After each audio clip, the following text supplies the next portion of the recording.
Clear my throat before I get into this presentation um, today.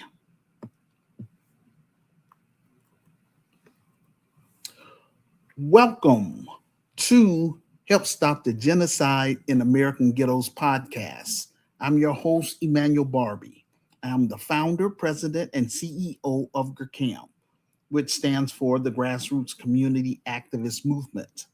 I created this platform to discuss cultural issues, political issues, and social issues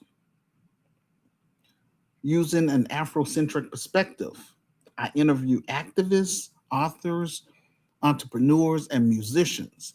I also created this platform in order to recruit brave and smart Black Americans beyond Chicago, as well as brave and smart African immigrants across the United States of America from 10 African nations. They are South Africa, Kenya, Ethiopia, Tanzania, Uganda, Angola, Liberia, Ivory Coast, Ghana, and Nigeria. You're going to play a significant role in this um, Christian business that I'm trying to get popping here in the city of Chicago, you know. And like I say, um, all I want you all to do for me, all of my listeners worldwide that's listening to this, please just purchase my ebook, read my story for yourself. If you agree with my vision and plan to help improve Black America, specifically Black Chicago, then you will automatically become a GRCAM member. I'm only going to take advice from those that's going to be members, not people that just want to sit up here and impose their opinions on me, and yet they're not a member of GRCAM. They're not trying to buy items from the virtual store. They're not trying to donate to the film project. So I want to connect with those of you that's here in the United States, right? And it's going to be based on two fronts. This business, a domestic front, which is we're going to focus only on the United States of America, and an international front where we're going to focus on the African continent. But we got to get it popping here first, ladies and gentlemen. I am now I am unable to reach Black Americans due to the slave mentality within Black society. For 34 years, I've been reaching out to Black Americans, specifically Black Chicagoans, in real life as well as online. The majority of them tell me that they're not interested in my vision and plan to help improve our social conditions in the low income Black community. And that's fine, no problem. And that's how come I created this platform, because I refuse to be ignored. I got something positive I'm trying to build for um, my people, Black Americans who identify as DAS FM. That means descendants of American slaves slash freedmen. That's what this business is all about, trying to help you. I encourage all of my listeners across the United States of America and around the globe to please help get my ebook on that bestsellers list. And again, the book is, quote, The Solution for Black America, Reclaiming, Rebuilding, and Restoring the Urban Ghettos in America, second edition. It's available in two forms: as an ebook for $9.99 or as a softcover book for $15 plus shipping and handling. I will provide my Amazon author page in the comment section below this audio podcast. By helping me get my ebook on that bestsellers list, this will help put me in a better position financially so that way I can hire Black people, African people, and others. You know what I'm saying? And so this coming, like I say, this coming Saturday, we're going to be hosting our monthly virtual interactive conference. We do that once a month, trying to raise funds for our film project. We're trying to raise $250,000 on our crowdfunding sites. We use crowdfunding because we want everybody to know where the money will be going. Our objective is to build the best Black Christian business within the United States of America, and that is GRCI of Chicago, which stands for the Grassroots Community Activist Institute of Chicago. We're going to build it from the mud. You know what I'm saying? That means from the bottom up. Um,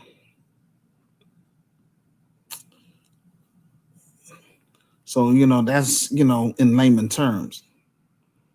So before I cut and run to Africa, I want to make sure that we get this business popping here in America first for credibility. That's my way of also trying to help my people that, identify as DAS FM. You know what I'm saying? It's not like I'm like abandoning them, like, oh, forget them. Shoot, I don't stay in the hood anymore. Why should I care? I care because this is my God given assignment. Yes, I don't like what I'm going through, all this um, being rejected and, people not patronizing, my virtual store. But God give us free will, ladies and gentlemen. Some of my critics tell me that my introduction is too long. So, for those of you who have short attention spans, then I recommend that you just go to my Medium transcript located in the comments section below this audio podcast. Click on it, then scroll down to show and prove and just watch the videos if you like. But I am here, when I get on this microphone, I'm on here to um, do a call of action. I'm not on here for entertainment. This is some serious business. Things is finna get even worse because things that I wrote about in that book is already coming to pass.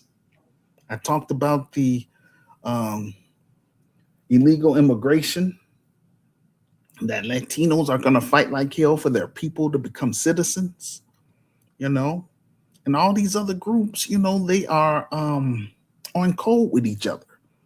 It's just Black Americans that's off code, meaning that we're not thinking in terms of um, survival. We're not thinking about helping out each other like we used to um, during our grandparents' the civil rights era. We don't think like that. Why? Because today, a majority of Black Americans have become Americanized and have developed a narcissist type of attitude, and as well as have taken on the colonizers' ways. So that's what we're up against. And again, this is spiritual warfare. And we got all these other groups here that's hating on Black Americans big time. We can't fight all these groups. And it's going to get worse because they're bringing in white supremacist financial elites are doing this intentionally. They're bringing in people from South America, which is Latin America. They just use the word interchangeably, but they have, you know, a history of anti-Black sentiment in their own homeland.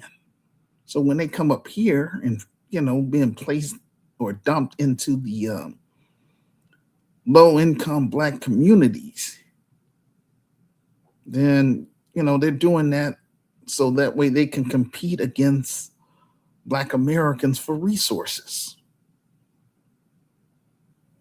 And I would say within one generation, they will wipe out the Black community because they're gonna outnumber us. Eventually, the Democrats will win the White House. Eventually. Yes, I understand. Black Americans could keep saying, "Hey, will sit it out" and all that stuff. Again, we only 12 or 13% of the population. You know what I'm saying?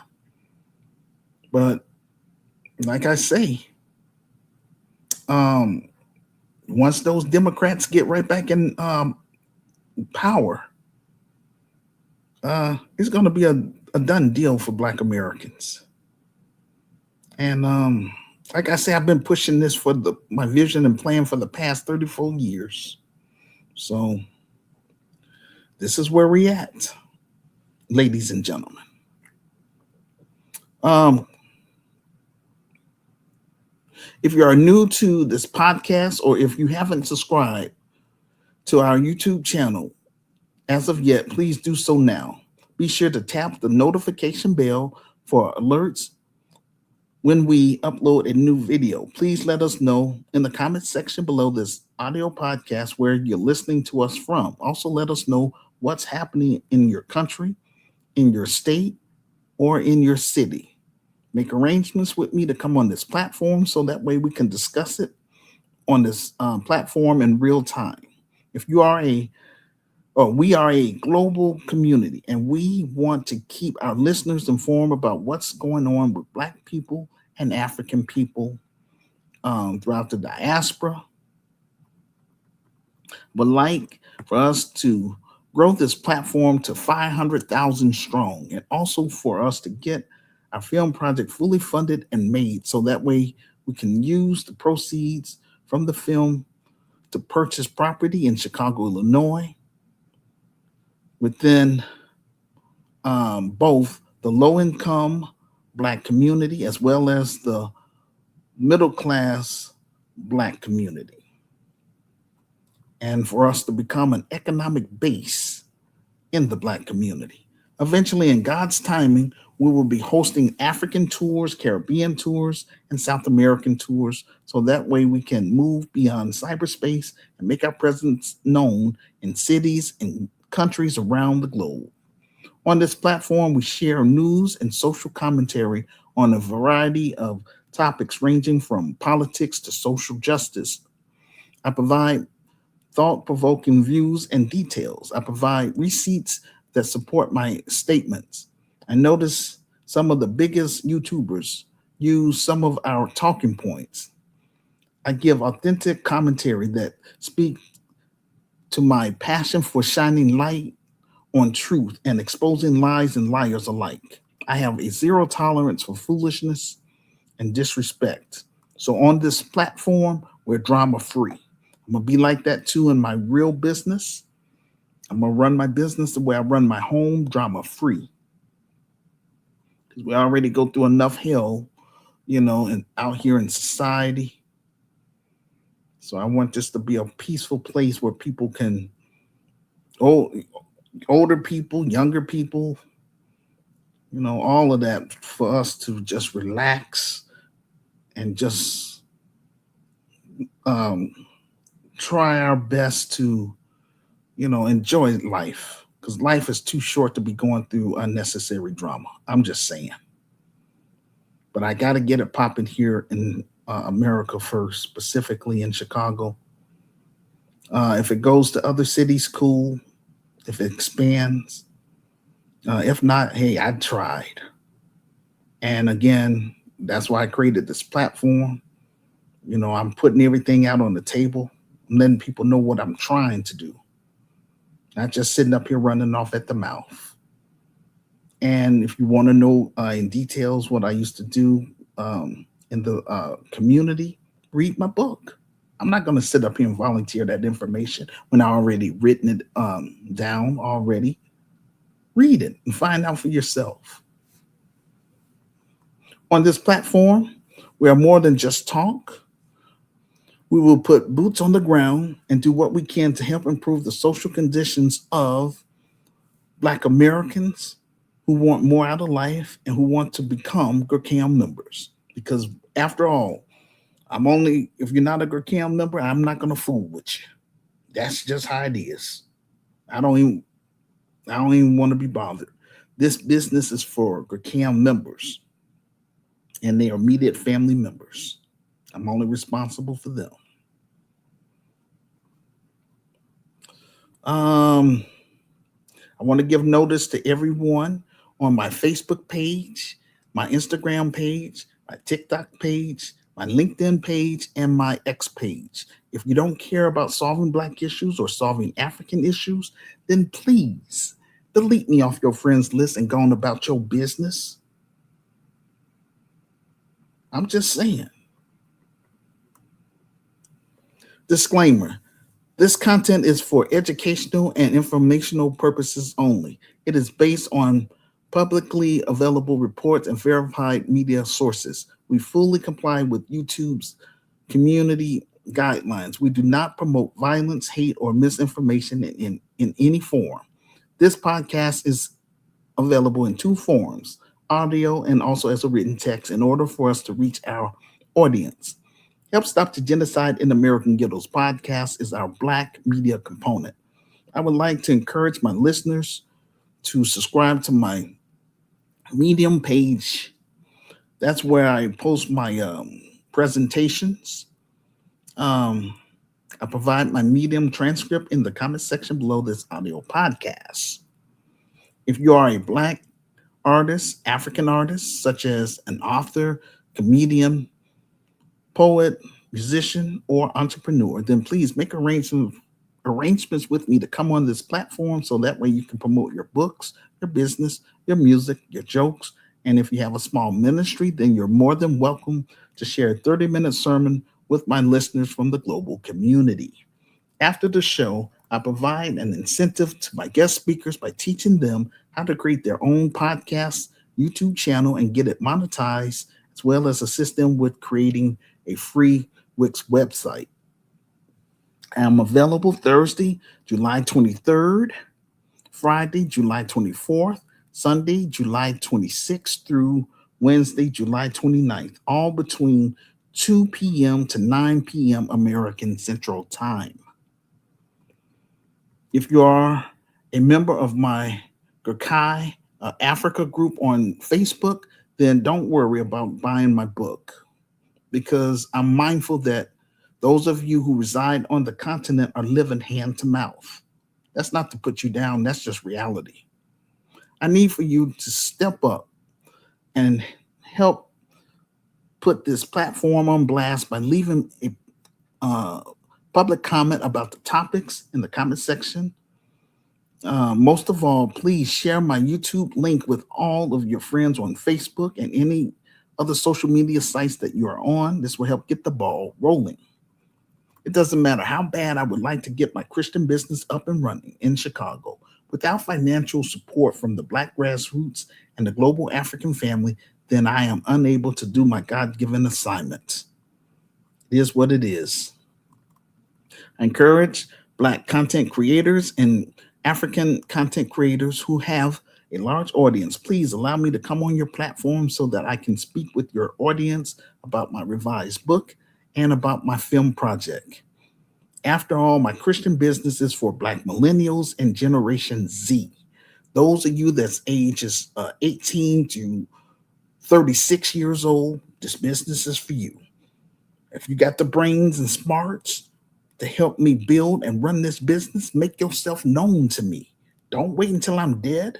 Work with me while I'm alive. You know what I'm saying? I'm trying to move this thing to the next level, and that is to get uh, our story on the big screen. That I want the whole Black world to know my. I want the whole Black world to know our story. If you rolling with us, me and Sister Renee, because we can't do all this stuff by ourselves. Work with me now while I'm quote unquote still small. Don't wait until I start making money and all this stuff to come around, because you ain't gonna get in my pockets, not at all. I'll show you better than I can tell you.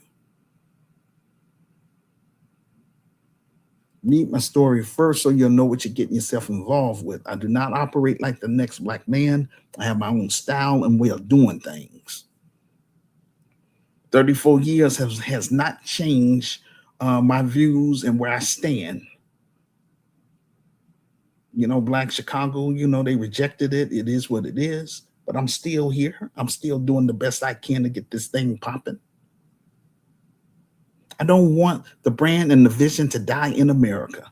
I am pushing this vision to the Black world. This is my contribution to Africa's rising. This year, we are determined to get this film project fully funded and made so that way we can get our story on the big screen in order for us to reach the Black masses as well as the Black world and let them know what we're trying to do for Black Americans who, such as myself, identify as DAS FM, descendants of American slaves slash freedmen. Upcoming events. Please mark your calendar for Saturday, July 25th. That's this coming Saturday. We're hosting our monthly virtual interactive conference. I'm encouraging at least 4 people from my Facebook page, Instagram page, LinkedIn page, TikTok page, or from my X page to come forth and to be on the panel so that we can discuss our monthly theme. That is, Africa and the Caribbean nations created a 19-point framework for reparations. Where YouTube Live, when Saturday, July 25th, 2026, time 2 p.m. American Central Time, 3 p.m. Canadian Time, 8 p.m. West African Time, 9 p.m. South African Time, 10 p.m. East African Time, and 8 p.m. UK Time. If interested, then please send me a message to my Facebook inbox or the other social networks that I'm on. Send me message to those inboxes along with your email address so that way I can email you specific instructions about being on the panel. If you are unable to participate on our monthly virtual interactive conference, no problem. Then please listen to the replay. Leave a public comment about the topic in the comment section below this audio podcast. And most of all, please share the audio podcast link with your friends on all social media sites that you're on. This will help get the ball rolling. If you want to be on the panel but don't know how to use StreamYard, then please make arrangements with me now before Friday. So that way I can teach you how to use it. It would take I would say, less than 15 minutes. Okay. Title of this presentation. Oh, one last thing. So I'm going to say maybe Friday, I will do side A of the virtual interactive conference because I have to do my pep talk. It is what it is. I want people to understand, the importance of what we're trying to do. Because I'm not doing this stuff for my health, ladies and gentlemen. Our children are being slaughtered. It doesn't make sense in our inner cities. And all I'm trying to do is just bring this business there to try to help alleviate all those problems that shouldn't even be happening. Working with, most of all, trying to work with Black parents, single Black mothers, single Black fathers that's in the low income Black community. This business is for you and your family. I don't have any kids. So, I'm just saying this is my way of giving back because this world don't deserve my seed. That's another story.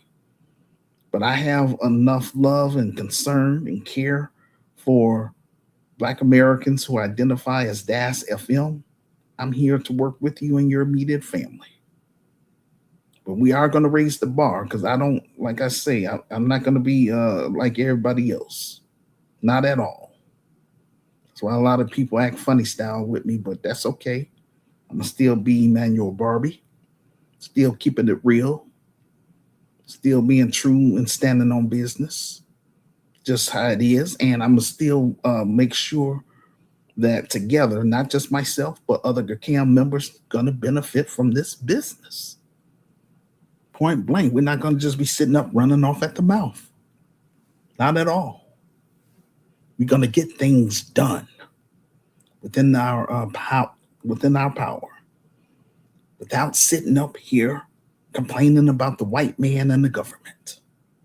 Ladies and gentlemen, title of this presentation: Confronting the Beef Between Black Americans versus Africans within the United States of America, and the National Urban League are helping Democrats to stop the SAVE Act.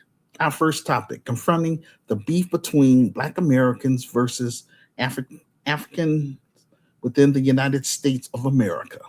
In this episode, we will discuss the difference between Black Americans, DAS FM, descendants of American slaves slash freedmen, and Africans, breaking down the issues about identity, wealth, culture, and power.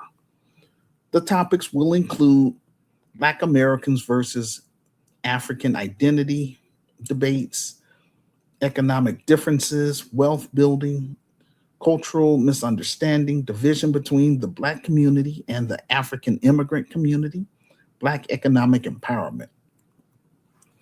Notice, ever since this delineation movement popped off, all of these groups who have been benefiting off our struggle are madly upset with Black Americans. Latinos are asking, where are Black people during their No Kings protests? Asians are upset that Black people are doing a wealth transfer, meaning bringing those Black dollars back to the Black community instead of spending it with all these other groups who rarely patronize Black businesses. Now Haitians have gotten their wake up call after losing their TPS, temporary protective status. Brother Tariq Nasheed coined the term FBA, Foundational Black Americans, in response to a few Afro Caribbeans and African immigrants coming over here and being very disrespectful towards Black Americans. These so called minority coalitions do not benefit us, and immigration is not our issue as Black Americans.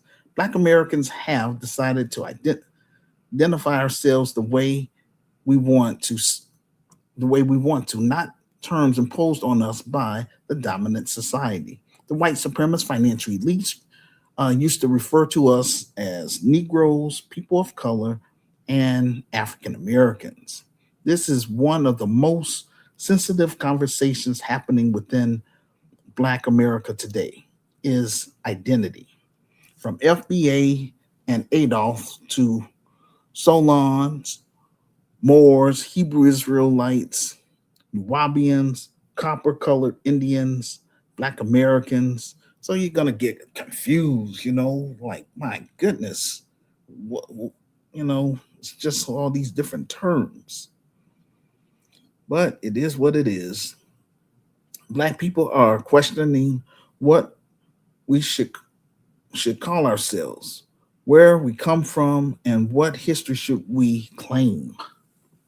My question is, this is identity crisis or a search for truth, belonging, lineage, and self-definition. For generations, Black Americans have had names imposed on us. Now we're taking ownership of the conversation and asking whether the labels we inherited still serves us. This is not about disrespecting anyone's chosen identity. It is about asking real questions. Why are so many Black Americans looking for new names? What role does slavery, loss and ancestry, DNA testing, religion, migration, nationalism, and connecting to Africa play in this conversation?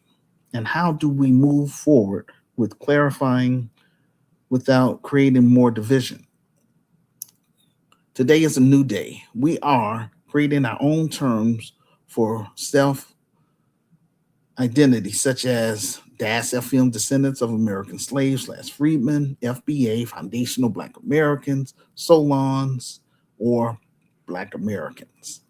Black Americans didn't have a problem with these other groups coming over here. We just wanted them to show appreciation for what our ancestors have done for them to have an opportunity to leave their homeland and to come over here to achieve their American dream. But recently, we started to notice that a few of these foreigners are disrespecting our ancestors and calling us lazy. That's why Tariq Nasheed created the term FBA. And that's a more recent term.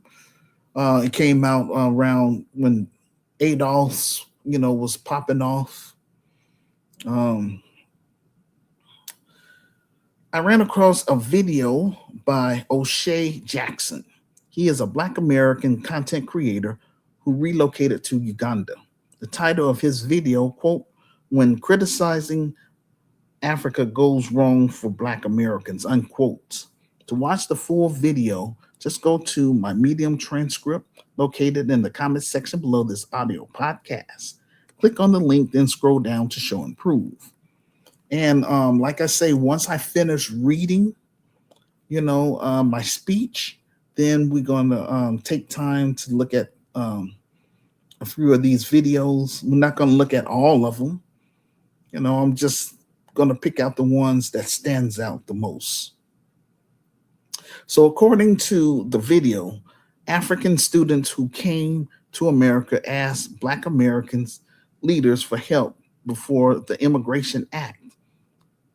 And our I'm gonna say our people did that. We don't have an issue with Afro Caribbeans or African immigrants who are rocking with us. We only have an issue with um, quote unquote tethers.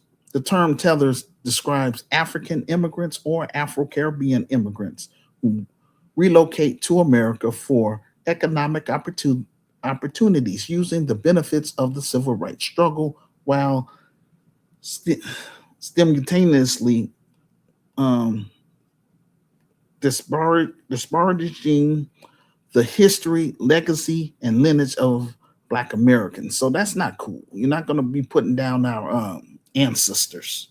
Not at all. Even over here in my business, too. I'm not going to allow that.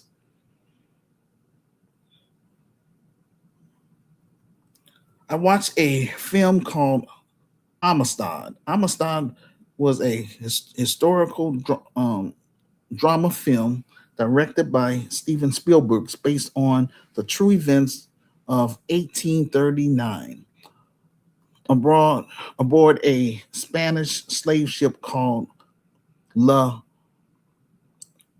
Amistad, during which Black Africans were abducted from West Africa for the slave trade. These Africans were able to gain control of their captors' ship off the coast of Cuba.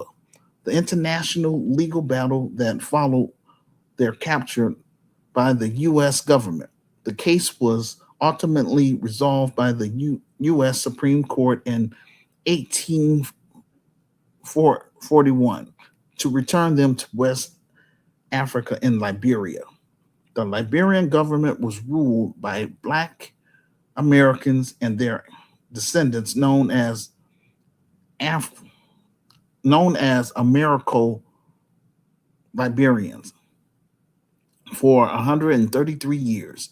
This period of rule lasts from which Liberians gained independence in 1847 until a military coup ended their control in 1980.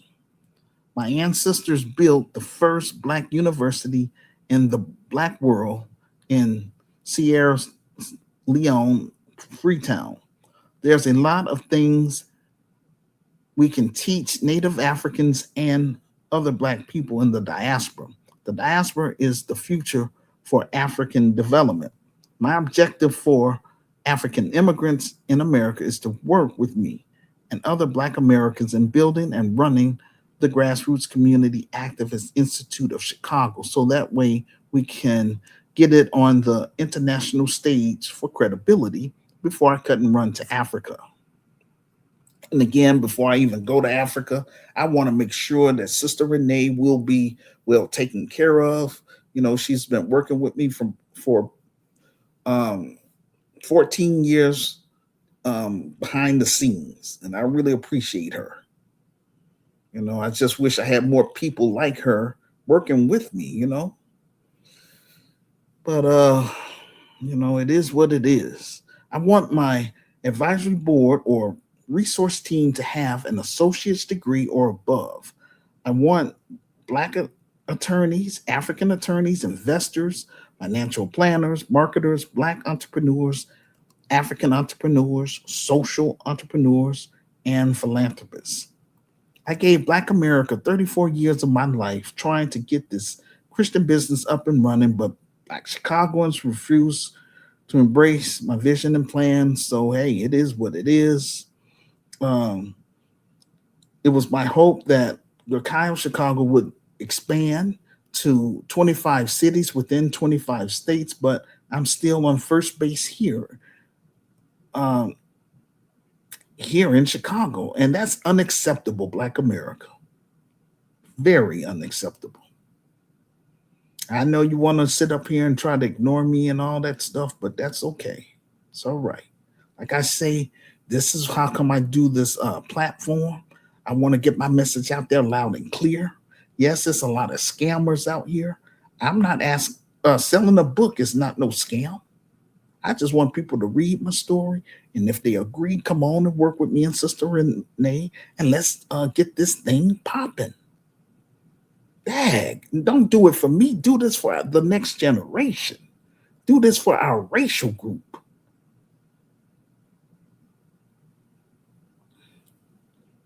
Um, this is why my business will be membership based, and those that's not going to be, and those that's not a part of us, we'll pray for them, show them tough love, and keep it moving. Africa has no military power to make European nations pay them for colonization.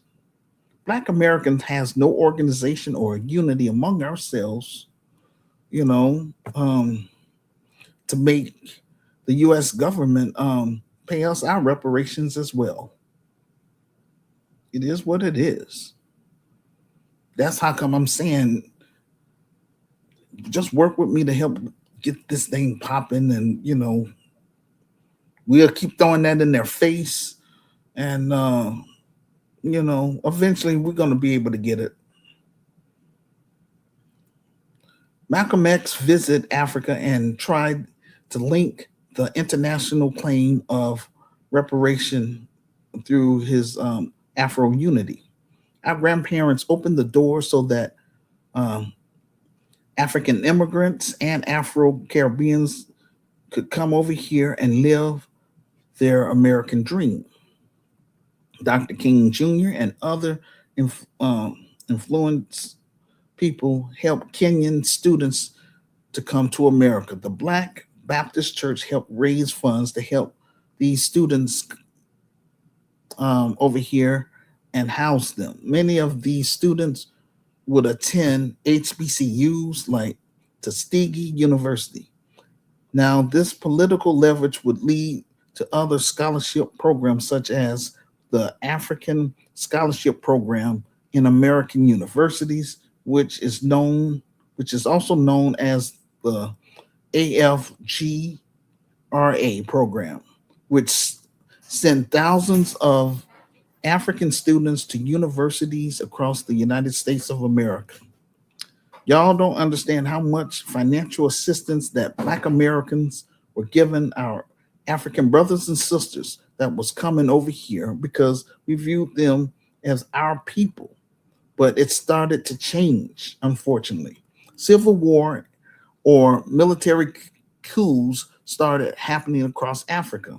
In 1967, there would be the start of the um, Biafran, Biafran War. The Biafran War, also known as the Nigerian Civil War, was a brutal conflict fought from July 6, 1967 to January 15, 1970 between the federal government of Nigeria and the sens- sensationist Republic of be a friend. The war resulted in 500,000 to 3 million deaths due to starvation and disease caused by a total military blockade imposed by the Nigerian government. Ghana and Uganda experienced the exact same thing. So if you're an African student and you're living in the United States, you literally coming to the States to get educated so you can go back. When these African leaders came into power, they started to oppress their own people. They didn't like the educated Africans coming back to Africa because it was a threat to their sovereignty, and they were viewed as political or intellectual elites. These new African leaders were oppressing and stealing all the money, keeping their countries the um hold on, let me pronounce this word, the dilapidated, dilapidated and poor. This video was on point. O'Shea Jackson has been living there and he learned about Africa's history.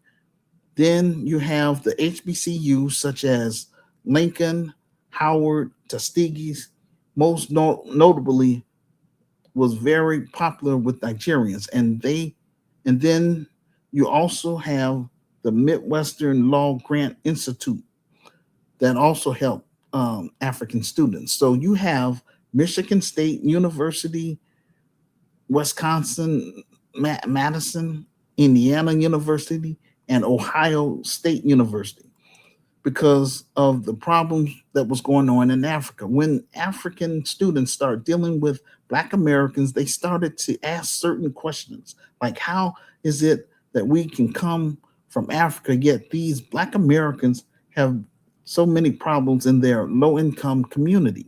Why are some of them on drugs? Why do they have an attitude toward white Americans?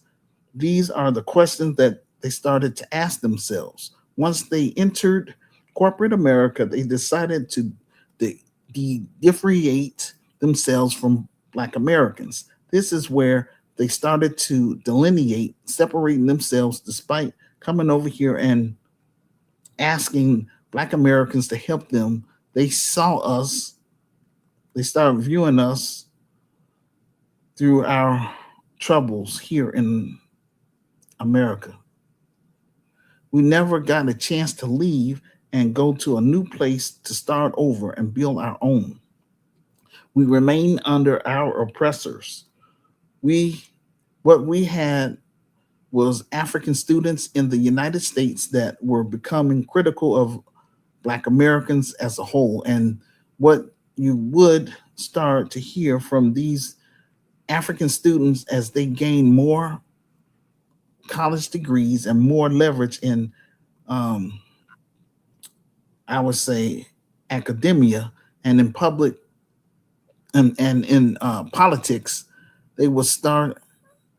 We would start to hear terms from the Nigerian community, such as Akata, and so I thought they said one of my African friends, told me that supposed to mean um, a lost dog, a dog without a home, but then someone else told me it's really a cat without a home. So either way it goes, it's still derogatory and very offensive. Very.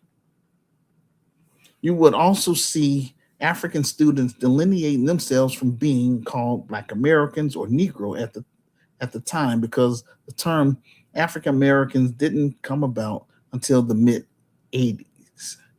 Now, now that particular drip between the African immigrant community and the Black community was starting to occur. But from the Black community's perspective, we didn't understand that they viewed us as another tribe. The Black community played a big role in the development of African countries due to the Civil Rights Bill of 1964. In 2019, Ghana called it the year of return because of Black Americans living in Ghana who proposed it to the Ghanaian government. Not only does it get Black American interested in the continent, it gets other peoples like Afro Caribbeans interested in reconnecting to the continent. Between 1970 and 2019, many Africans who lived abroad were in the United States, Europe, or Canada. Black Americans never had any ties to the African system. The world sees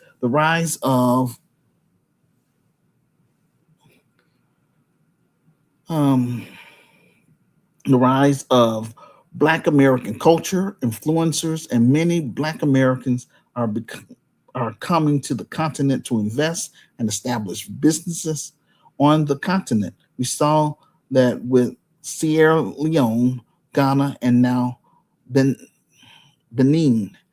And then you got some like O'Shea Jackson coming to the continent. Africans in America for 2 decades were being called lazy ghetto and that we didn't want to work.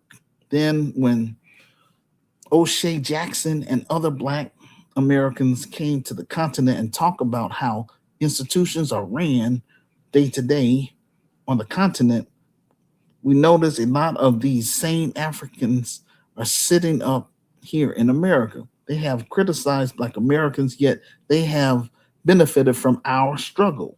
Black Americans played a role for Africans to be in the United States. Do the research, it's documented. But when Black Americans talk about issues we face here, all of a sudden we are the problem. One thing that we notice about Africans were when wherever they come to somebody else's homeland, never talk down to people who help get you there. Many of you don't even go back. I hate to say it, but many of y'all don't care about your own people or your homeland. You come into a foreign land as guests where people let you in, people are letting you allowing you to integrate yourselves into their culture, and you come here and have the audacity to look down on the same people who helped get you here in the first place. I rarely see Africans go to the black community and try to give back and try to be supportive. I'm just saying, when black Americans come to Africa, they are largely trying to build whatever they're doing with Africa. They are spending their hard earned money with Africa. And that's our problem. We've historically been too nice and we've been taken advantage of. Everybody knows this. We've had an open door policy where everybody could just come in. And now that we're shutting those doors, all of these other groups are crying foul. But everybody else is doing it. Black, what is Africa's contribution to Black America? What about the so-called Pan African keyboard warriors who will never go back to their homeland and fix it up? Black Americans whose ancestors were sold into slavery are still the ones who have revived the interest in the Black world for the continent. It was Black Americans and the diaspora that made that happen. When Black Americans come over here with our money after we have been historically given for the last century or half a century fighting for African causes. I had to share this video because it was very informative. The corruption that takes place. We have a documented history of assisting Black or assisting Africans, but it's one sided. What have they done for us? When do those nations ever speak up when they see bad things happening to us? Remember, South Africa spoke out for the people in Gaza. South Africa, South Africa filed an ongoing genocide case against Israel at the International Court of Justice in December 2023. South Africa alleged that Israel military operations in Gaza violated the 1948 Genocide Convention. What do you think is the real issue? Please leave your thoughts about the topic in the comments section below this audio podcast. Most of all, please share the audio podcast link with your friends on all social media sites that you are on. This will help keep get the ball rolling. Our second topic, the National Urban League are helping Democrats to stop the SAVE Act. First, I would recommend that you go to the National Urban League website. I have the link on my Medium transcript located in the comment section of this audio podcast. Just click on the link, then scroll down to show and prove. You will see the National Urban League website. All you need to do is click on the link, then select About and go to Mission and History. The mission and history says the National Urban League is a historic civil rights organization dedicated to economic empowerment, equality, and social justice, founded in 1910 and headquartered in New York City. The Urban Leagues collaborates at the national and local levels with community leaders, policymakers, and corporate partners to el- to eli- to sorry tongue twist to alleviate the standard of living for African Americans and other historically underserved groups, with 93 affiliates serving 300 communities in 37 states and the District of Columbia. The Urban League spearheads the Democrat the spearheads the development of social programs and authoritative public policy research and advocacy for policies and services that close the quality gap.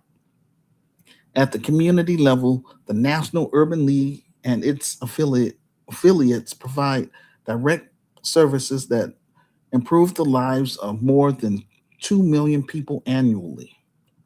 Our mission to help African Americans and others in underserved communities achieve their highest true social um, patry,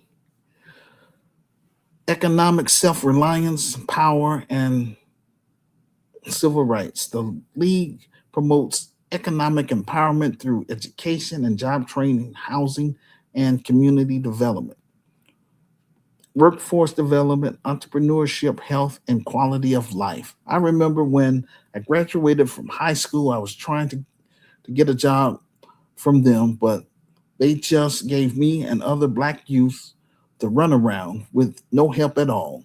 That was my experience. After 2012, we stopped using the term African American because Elon Musk is considered an African American. Black Americans is our ethnic group, our culture, and our racial category. They mention other historical underserved groups. Notice these Democrat organizations constantly want to lump all these other groups with Black Americans. For example, a Latino organization called the League of United Latin American Citizens, LULAC. When we did the history of LULAC on their website, it said specifically for Latinos. They didn't say Latinos and other underserved groups. The same thing with Asian organizations and even Jewish organizations. They all focus on their own group and interests. The grassroots community activist movement is for descendants of American slaves slash freedmen and African immigrants who reside in the United States of America. Both groups will heal from the scars of slavery and colonization for credibility before we replicate the business in 10 African nations. Once we have a foothold in Africa, then we will launch the business in the Caribbean and in Brazil. Once we obtain a physical building, then we will encourage local residents on the west side of Chicago who reside in Austin, Garfield Park, and North Lawndale, Black community, to attend our mandatory orientation. Eventually, we will make our presence known on the south side of Chicago in both the low income Black community and the middle class Black community. We welcome non Black sympathizers to join us, not as groups, but as individuals. In order for them to join our Black business, we need to know a few things about where they stand on certain issues. For example, they must share their position in front of all of us where they stand on the issues of lineage based cash payment reparations for descendants of American slaves.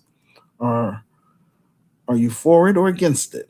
Do you believe Black Americans should get their land back that was stolen from them after slavery to now, whether through acts of terror or through gentrification? Yes or no?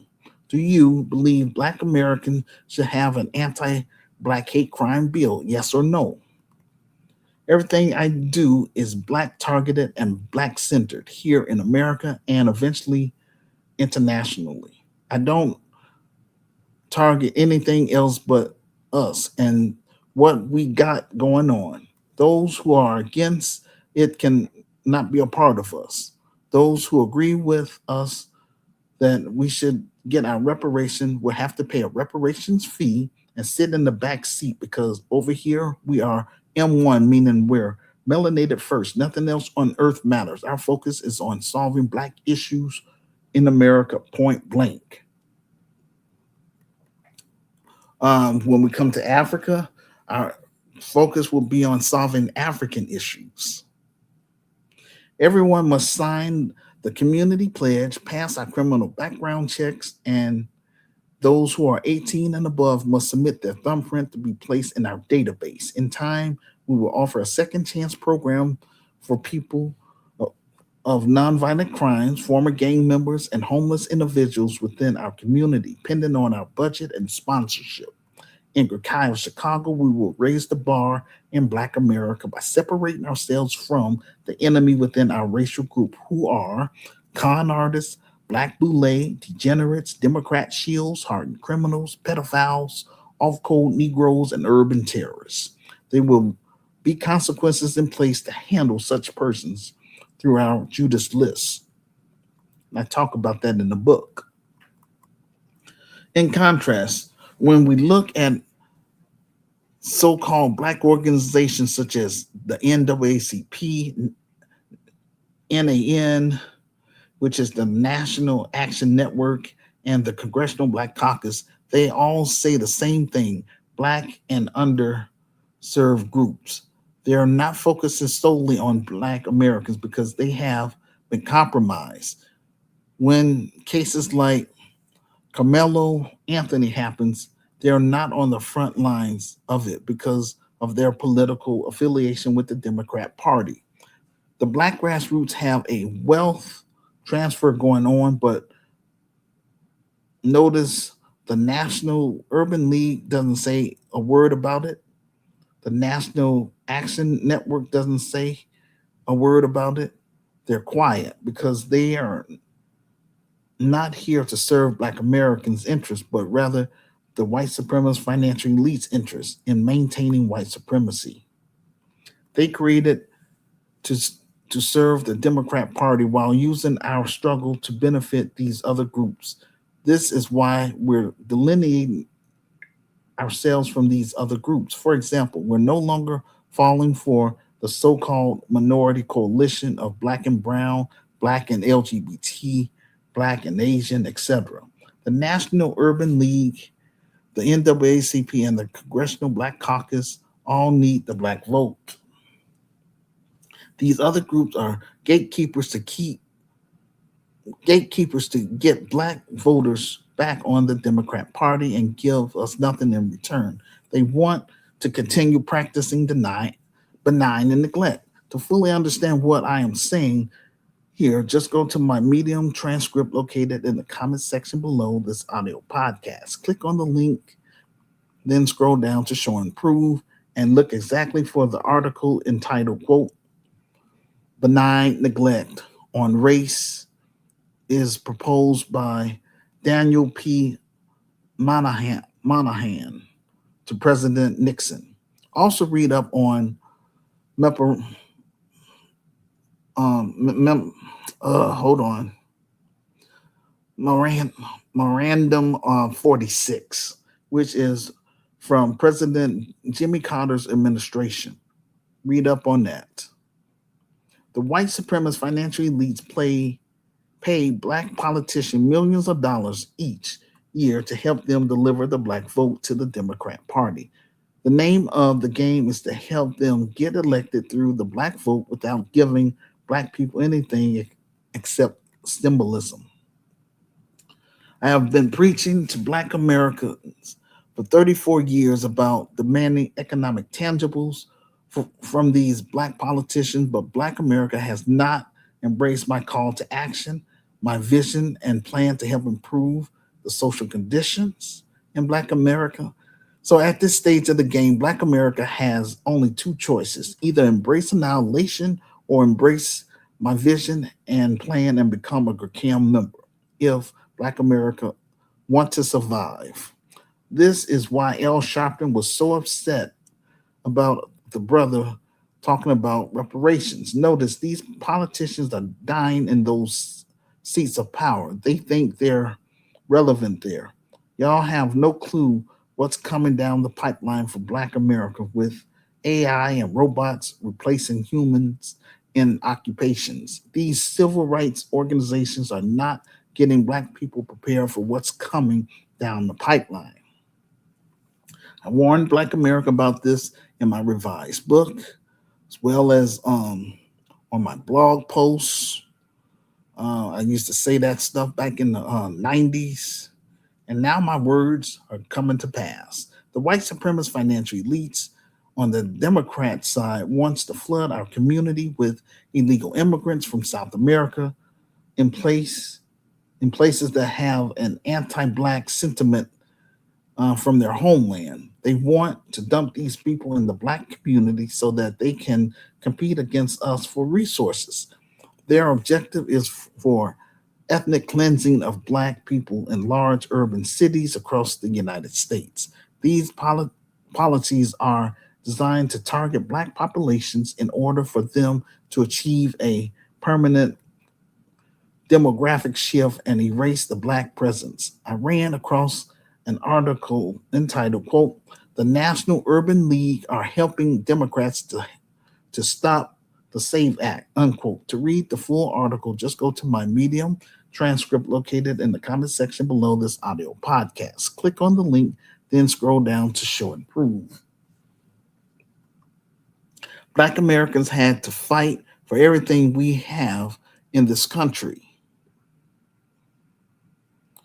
That's not democracy. According to my understanding, the articles state that the National Urban League denounces the Safeguard American Voters Eligibility Act and says it is an extremist effort to dismantle democracy and disenfranchise millions of American voters.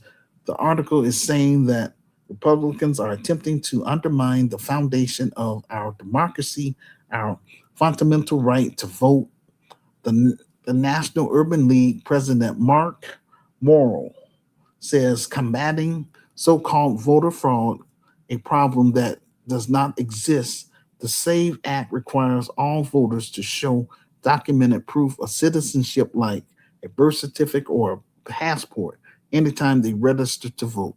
These career politicians keep claiming that black people don't have access to obtaining our birth certificates. Not all Americans have a passport. If you own a bunch of if you owe a bunch of child support or you owe a large tax bill, you're not going to be able to get one. Also, certain criminal charges um, could prevent you from getting a passport as well. Truth be told, the Democrats are trying to get illegal immigrants to vote in our elections. This article claims that more than 21 million Americans do not have a birth certificate. If there are some administrative issue, then stop making it all about Black Americans. There are so many places where Black Americans need ID. For example, when you go to the club, the lounge, or want to drink, you can't get a job without having an ID. Then they start talking about a whole bunch of other stuff that's have nothing to do with the Save Act. I'm just saying. Um, that's just their opinion about the Trump administration. In the article, it says, quote, the National Urban League will not be quiet as congressional Republicans allow this illegal power grab to strip away the right to vote, unquote. They encourage members of Congress to vote against this transparent effort to silence the voice of the people. Notice they said we won't be quiet as congressional Republicans allow this illegal power to strip away the right to vote. I have a question for the National Urban League. Why won't you all fight like this for reparations? Why won't you fight like this for an anti-black hate crime bill? Why you won't fight like this to end mass incarceration of black people? Why won't you fight like this for a forensic audit of all banks in this country to see how many home loans and business loans have been denied for black Americans and compare it with white Americans based on the same credit score, the same amount of money made per year? Why aren't you fighting for the right to put more money into creating our own schools and our own black institutions? Why aren't you fighting for black entrepreneurs to conduct their business without harassment and sabotage that's happening with these other groups? We have a lot of economic warfare going on against descendants of American slaves slash freedmen. The National Urban League, the NAACP, the National Action Network, and the Congressional Black Caucus, none of you are saying a word about Black issues. The grassroots community activist movement is calling upon our Black youth, Black parents across the United States of America to join us in solving Black issues, starting here in Chicago. That's all I've been trying to do. We're trying. We're also calling upon African immigrants across the United States of America to please purchase my ebook and read my story for yourself. If you agree with my vision and plan to help improve the social conditions in, um, in Black America, then you will automatically become a GRCAM member. Help me get my ebook on the bestsellers list so that way I can be in a better position financially to hire Black people, African people, and others. That's all I've been trying to do, ladies and gentlemen. Also, work with me in getting our film project fully funded and made so that the Black masses will know who we are and what we're trying to do in our inner cities in America, starting in Chicago. Now, if it expand beyond Chicago, that's fine with me. But that's all I want to focus on is just Chicago. Once it's up and running in Chicago, then I can take the business to the African continent. That's that's what I want to do, and that's what I'm called to do. 34 years behind schedule. But hey, it is what it is. God is my witness. What is voting going to do? Black Americans have been voting for 60 years, and yet things are getting worse in the Black community. Black Americans voted heavily in the 2020 election for Joe Biden.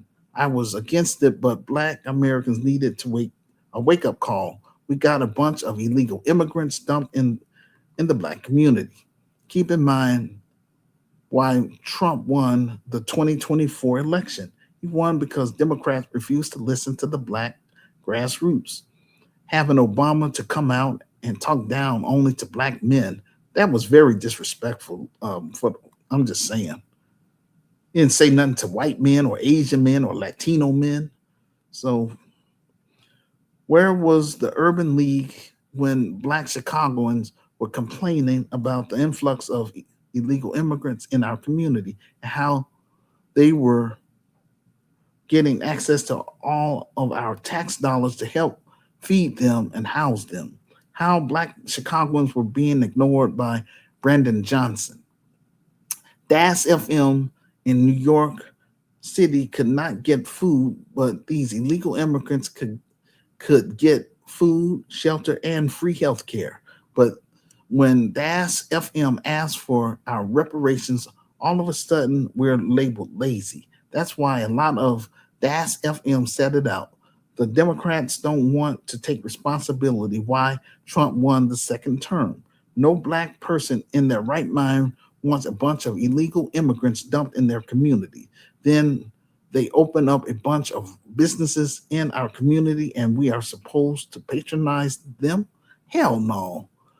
When we want we want DAS FM in these businesses in our community serving our people. The 14th Amendment was ratified in 1865, which means which made us full citizens of this country, which means we have access to our birth certificates because we're citizens of this country. Don't let them insult us that we don't have an ID, we don't have a birth certificate, we can't go get a passport. The only reason they're doing this is because they want the immigrants to vote. Well, the illegal immigrants to vote. Please leave a public comment about the topic in the comment section below this audio podcast and share with your friends on all social media sites that you're on. This will help get the ball rolling. I am a Black American, a descendant of American slaves slash freedmen. I am called to help improve the lives of Black Americans who become GERCAM members and build a connection with African immigrants who want to be part of us. GERCAM members will assist me in building and running this Christian business so that both groups, Black Americans and African immigrants, can build and heal from the scars of slavery and colonization. My people who have been who have the moral capital, our fight for civil rights and human rights. This business is for you and your immediate family members. Please leave a public comment about the topic in the comment section below this audio podcast and share with your friends on all social media sites you are on. This will help get the ball rolling. Thank you all for listening to our audio podcast and for joining us on the live stream. We greatly appreciate it. I need you all to support our film projects so that we can move GERCAM to the next level, and that is on the big screen to let the whole Black world know who we are and what we're trying to do for DAS FM, Descendants of American Slaves slash Freedmen.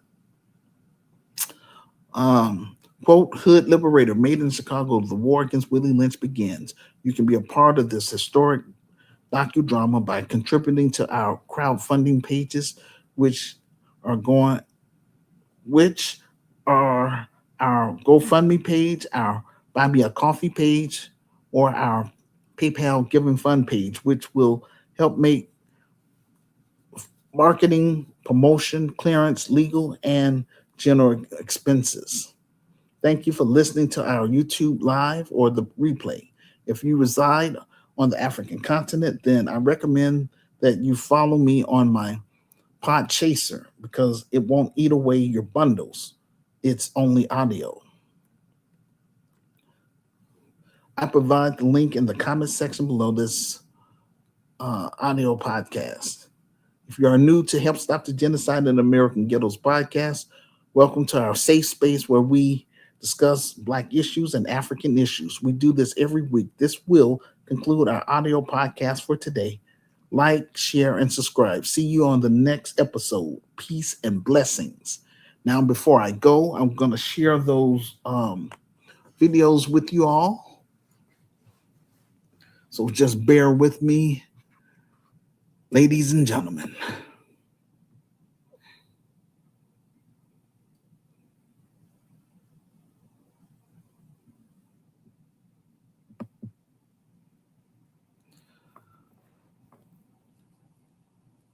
Oh, okay. I got some people that left some comments in the chat room. Again, like I say, I mean, I can give you the link and you can come on here and talk with me directly. You know what I'm saying? So it says something. I'm gonna just spell it out: Yulebrenner,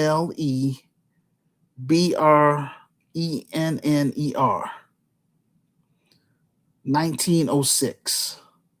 That person is saying we are not African Americans. We are Black Americans. African immigrants are African Americans. Okay, all right. You just probably just start listening to my stuff because I already went over that. Now, another person by the Black American homeland. I live, work, and travel to 10 African countries, 1994 through 1996, and all of them were completely disappoint disappointments. Cape Town, South Africa is an exception, but it is still very dangerous in the Cape Flats. Okay, all right. No one is gonna wipe out FBA, and that's coming from someone called True Pilgrim 144K. Sir, they're already wiping us out, especially in the ghettos. We're being slaughtered. That's how come, I'm trying to bring my business over there. Slowly, we're being, I would just say, eliminated. Let me see.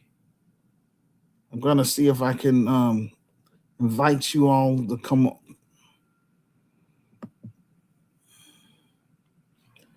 on this stream, so that way you can talk and you can get on camera if you want.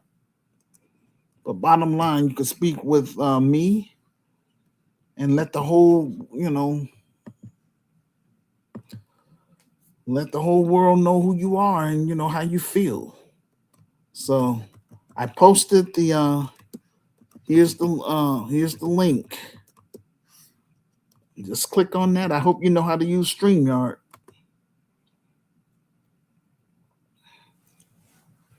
Any of y'all, you're welcome to come on here and you can ask me questions. You know, that's fine with me.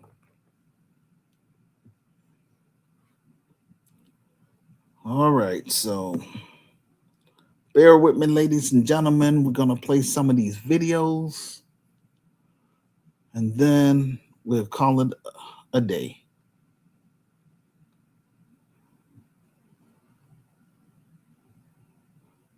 Um,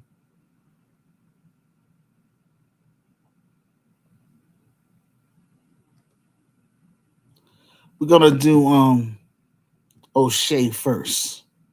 Check him out.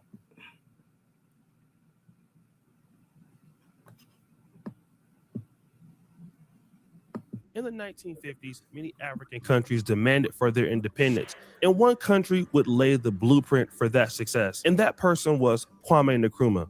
In 1957, his referendum freed Ghana from British rule.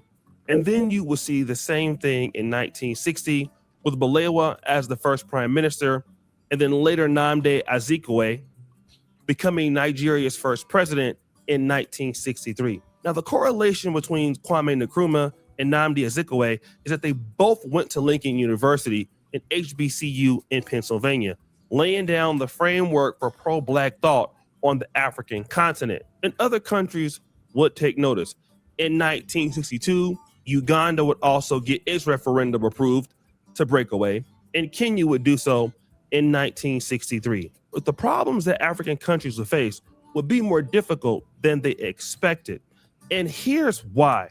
Most African countries would lose the stabilization that helped them develop in the first place, at least in a Western front. Great universities like Makerere University in Uganda or the University of Lagos was started and planted by the British, but that would no longer be the case with them leaving. Once these countries became independent, the British would give Africans an ultimatum. They could give up their British citizenship and then become Ugandan, Kenyan, or Nigerian, or they can keep their British citizenship and go to the UK. And many of these people did this. And I believe this was the same case in certain Francophone countries. Just remember, Britain had educated these Africans, and the new states, Uganda, Kenya, would not be able to benefit from these Africans because they would now be a part of the British crown. So that put a lot of the African countries on notice. How are they going to be able to run these new countries without a high educated class? Because remember, a lot of the administration work was being done by the British or the French. And then we got this solution. African countries would solve this problem by sending their students over to America. One example of this program was the Nigerian American Scholarship Program. In Nigeria at this point was still selling a lot of oil. This program was set up with Ivy League universities sending its first cohort of 25 government-sponsored students to the United States in the fall of 1960. In 1959, Kenyan nationalist leader Tom Mboya came to America and asked Dr. Martin Luther King to help raise money, start the African American Students Foundation. Now, this is important to understand because remember, Kenya did not get its independence till 1960. And the UK did not want to help Kenyan students get more educated because they wanted to keep them underneath the crown. So Tom Mboya went and asked Dr. King, other influential people, such as Jackie Robinson and Harry Belafonte, would they be interested in what is now known as the airlifts? And this will start to send Kenyan students to America. And Black Baptist churches in the Black community said that, hey, we would fund some of the money and get some of these students over there and house them. Now, before Tom Mboya went to the United States government to do this, but what happened? No avail. But going with Dr. King, they would raise a whopping $39,000 at that particular time. That money, I believe, would go up to $200,000. Then he would ask then Senator John F. Kennedy for a $100,000 grant from the John F. Kennedy Foundation, and he would get it. Now, Richard Nixon, who would become president later, but he would eventually lose in the 1960 election, decided that as current vice president, the United States should do something about it. And they gave an additional $100,000 in loan funding to these Kenyan students. And many of these students would attend HBCUs, most notably schools such as Tuskegee University. Now, this political leverage formed by Tom Mboya would lead to other scholarship programs, such as the African Scholarship Program of American Universities, which is also known as ASPAL, and the AFGRAD program, which would send thousands of African students to universities all over America. Now, Nigeria and its oil boom will continue to do so, as well as Liberia with its great relationship with the United States. But something very terrible happened. But I bet you can't see the terrible thing that happened next. Unfortunately, civil wars or military coups started happening in Africa. In 1967, there would be the start of the Biafra War. And of course, there were certain military coups already happening at that particular time. Ghana would see the same thing with Kwame Nkrumah being ousted and a succession of leaders there in Ghana. We would see the same thing in Uganda. And so these students that had scholarships from Nigeria could see their scholarships revoked right away with a military regime change. The same thing could happen in Ghana. This did not happen, unfortunately, in Liberia until 1980. But for the other states, this is what was going on. And so if you're an African student and you're living in the States, you're literally coming to the States to get educated so you can go back. And at that time, it made a lot of sense. At one particular part in Nigeria's history, their currency, before it was called the Naira, was on par with the US dollar. This is the same thing we saw with Robert Mugabe's New Zimbabwe after being called Rhodesia in the early 80s. Now, the African youth that should have been returning to the continent, many of them were stuck in the United States because one, there was war, and two, they were targeted as political and intellectual elites. People like Idi Amin did not like elites. Certain African presidents wanted to kill elites or educated people. This happened with Ahmed Sekou Toure in Conakry, Guinea. Idi Amin did not like educated people, and neither did Ahmed Sekou Toure. If you were an African educated student, you feared for your life. There would be no reason to come back home. You would stay in America and start a new life And many of those students did. You have three tiers of schools that these students typically went to, and that is the Harvard, Yale, Ivy League connection, Princeton, University of Pennsylvania. Then you have the HBCU sector, Lincoln, Howard, Tuskegee, most notably. And Tuskegee was very, very popular with Nigerians.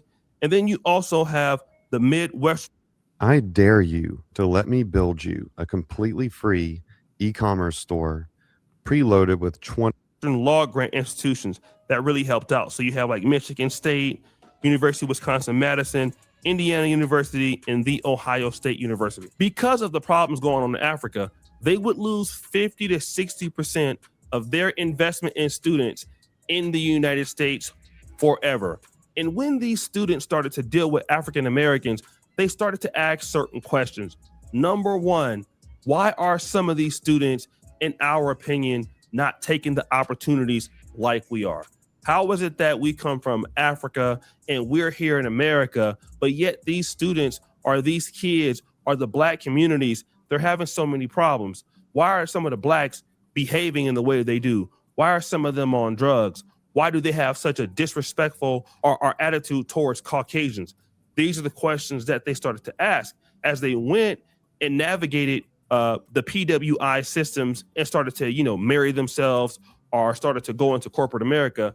They started to understand they must differentiate themselves from Black Americans. Maybe not all, this was typically the common thing to do, as well as certain Caribbean students also. What we had then was African students in the United States that were becoming critical of not only other Black students at the universities at certain points, but Black America as a whole. And what you would start to hear from these African students as they gain more college degrees and more leverage in either academia or the private sector, their voices would start to be heard. You would start to hear terms targeting Black Americans from the Nigerian community, such as Akata. You would also see African students delineating themselves from being called Black American or Negro at the time, because the term African American didn't come until the 80s. And so now this particular drift between the African community and the Black community was starting to occur. But from the Black community's perspective, they didn't understand where this was coming from, because number one, I just talked to you about the fact that the Black community gave its own money up to send students from East Africa to college. Nnamdi Azikiwe and Kwame Nkrumah were both educated at Lincoln University. Nkrumah is the first prime minister of Ghana, and Azikiwe is the first president of Nigeria. The Black community played a big role in the development of these countries and their ability to come not only study, but the Civil Rights Bill of 1964. So where is this energy coming from? Fast forward. The year is 2019, and Ghana has an offer called the Year of Return. This call to action takes off. And the reason why Ghana has the Year of Return, because you guessed it, Black Americans living in Ghana propose this to the government, and it takes off. Not only does it get Black Americans interested in the continent, it gets other people, most notably the Black Caribbeans, interested in the continent. And there's a reason for this, because between the time of the 1970s and 2019, many Africans who were in the States or in Canada or in the UK had given up on returning back to Africa. They did not trust the ecosystems in Africa. They did not trust African leadership, most notably for all of the failed states that they had witnessed throughout times. Many of these students had been a part of wars, or they had seen wars or rumors of wars, so they didn't come back. But Black Americans had no ties to the system, and they had never really been let down by African government. And so now you see the rise of Black American influencers, Black Americans coming to the continent, Black Americans investing in the continent starting to see Black America's leverage, giving people passports. We saw that with Sierra Leone, with Ghana, and now Benin. And then you get somebody like O'Shea Duke Jackson coming to the continent. And then when I come to the continent, largely because Africa's top people decide that they don't want to deal with it, guess what? We start to see problems here in Africa. Now, remember, the Africans in America for half a decade were calling Black Americans, not all of them at least, lazy. They didn't want to work. They were ghetto, all kinds of things that the Black community took from African students. Then when O'Shea Duke Jackson and other Black Americans come back to the continent of Africa, and we never really come online and call Africans stupid. We don't come online and say Africans stink or Africans have 3 legs or in 3 elbows. A lot of our arguments about how the institutions are run day to day. And when we talk about these things, a lot of these same Africans who are in America right now that criticize Black Americans every day right now, that have benefited from Black Americans historically as to why they're in the States, that stick their nose up at Black Americans, want certain people like me to be deported. But for years, they have been doing this. They came to America. Their parents came to America because Black Americans gave money. Black Americans fought. This is not to say that Black Americans gave all the money, but Black Americans played a role for Africans to be in the United States. It's documented. You can go and look it up. It's the truth. But when Black Americans talk about the issues that face not only themselves here, but the African youth, now all of a sudden, we are the wrong ones. We are the problematic people. But are you guys not problematic when you criticize Black Americans in the United States? Are you not problematic when you go to the UK, as you were doing in the 80s and 90s, criticizing Caribbeans? Were you not the same people that did the same thing when you were? Now we got to go help people customize and save hundreds with Liberty Mutual. Maybe where's the golf cart? In Canada? Were you not the same people who did the same thing in Australia when you migrated there? Are you not the same people that do the same thing when you go to South Africa and call them lazy? You see, the one thing that we can see with the Africans wherever they go is once they come into somebody's homeland, there's accusations or allegations of those same Africans who are becoming guests in somebody's land because somebody let them in there or somebody fought for them to be there, calling somebody names in a country that they did not help build or help fight for. Yet when somebody else comes to that continent, largely because you refuse to come back, and we talk about the issues of this, and of course, sometimes it could be complaining or looked at as complaining, you want to get that person deported, or you want that person to get beat up, or you want that person to be hurt, or you hope that person gets slapped. Well, what about the Africans who have been criticizing Black Americans for the last 50 years, calling them all sorts of names? Should those people be slapped? Should something happen to them? Should they physically pay a price? And here's the fundamental difference between the Africans that offered criticism to Black Americans the last decade and people such as myself and other Black Americans. Those Africans who benefited from Black America's infrastructure and hard work and effort, because they could have told Tom Mbu, go take care of your own people. But they never asked for the money back because it was the right thing to do. And to this day, we have never as a group threw it in Kenya's face like Nigeria has thrown it in South Africa's face for the money they gave during apartheid. All Black Americans have largely asked for is a certain level of respect. Now, of course, we're not perfect and we do things that offend Africans, no doubt about that. But still, we ask for respect. And the thing that Africans have done in America, even now, is they will sit there and criticize Black Americans. Largely have I ever really seen Africans ever try to go into the Black community and try to give back and try to be supportive. They don't mind benefiting from the structure of, racism and white supremacy or checking the box and a school application or getting benefits from the Black American community or Black society. But largely when it's time to give back something, they're now delineating. Here they are saying, I'm Nigerian, I'm Ghanaian.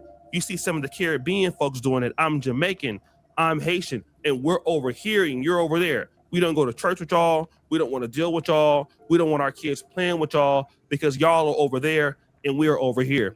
But you do not see that attitude from Black Americans when we come over to Africa. We may have criticisms, but when Black Americans come into Africa, they are largely trying to build whatever they're doing with Africa. They are spending their hard-earned money with Africa. They are trying to have a positive impact with Africa. So even though we're not perfect as a group, you see the groups operate differently. The Africans get into America or to Canada or the UK, and it's all about them and their individual tribe and their individual family. When the Black Americans come over here, and even if we do criticize, we're still doing the work. We're still trying to work with our brothers and sisters. And that's why wherever we go, we get that level of respect. But when Africans go someplace, people complain. Why is that? Why is it when people complain about Africans being in South Africa? Why is it that people complain when Africans came to the Caribbean? You always had Black Americans living in the UK, Black Americans living in France, in pretty good numbers, might I add. Maybe as much as the Africans, but you never heard of anybody complaining about Black Americans that lived in the UK, did you?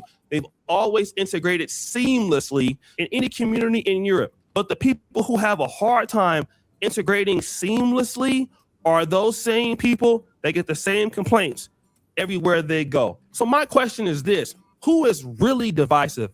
Is it me? Is it my community? Is it my group? Or is it our group who has laid the foundation of Pan-Africanism? Is it my group who laid the foundation or part of the inspiration for Afrobeats?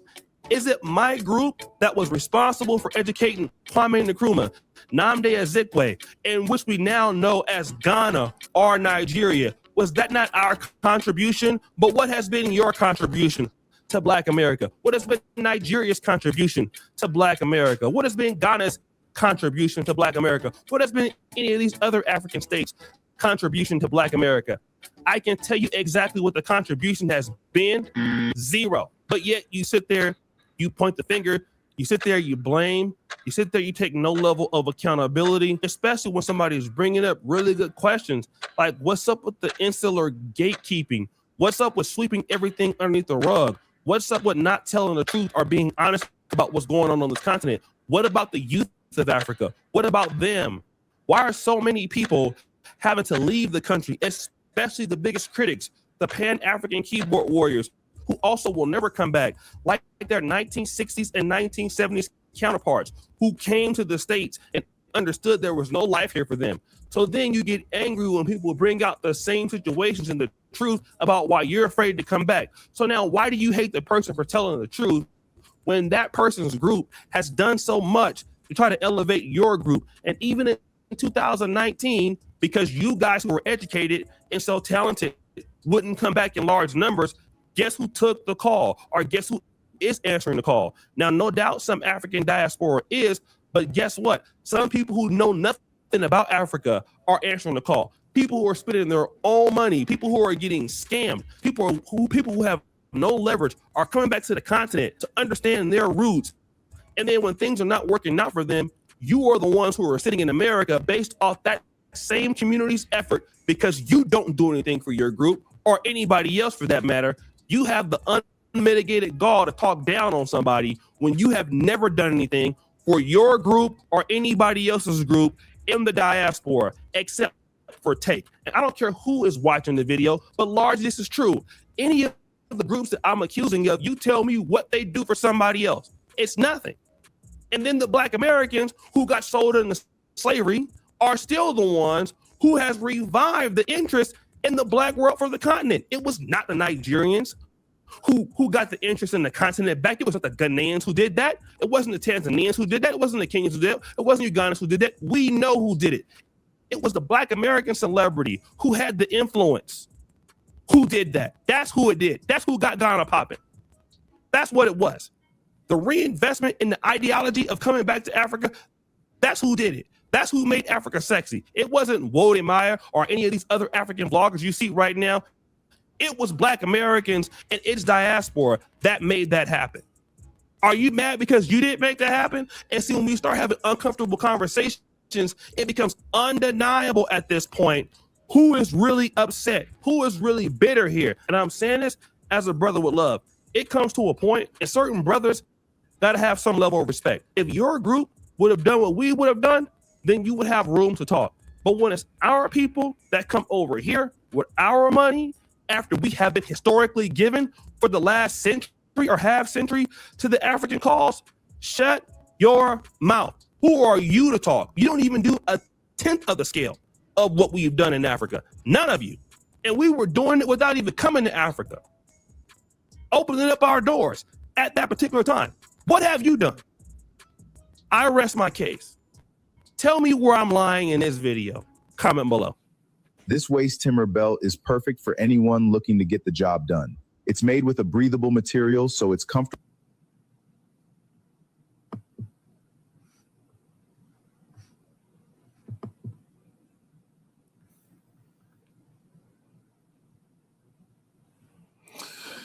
Okay, it says FBA.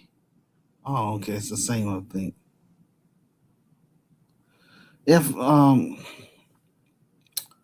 L Burn 1365 says FBA bloodlines are indigenous to America. We're not Africans. My great grandmother looks indigenous. Okay, cool. But hey, if you want to, I gave you the link if you want to come on here.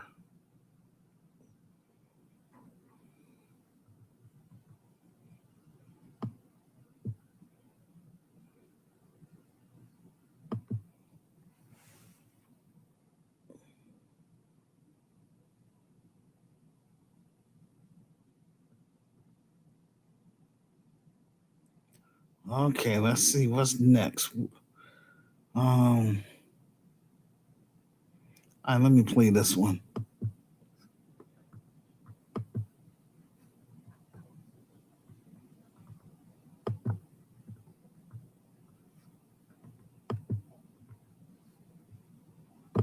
I made an all black D&D Discord server, and I posted it on Instagram that I made this server.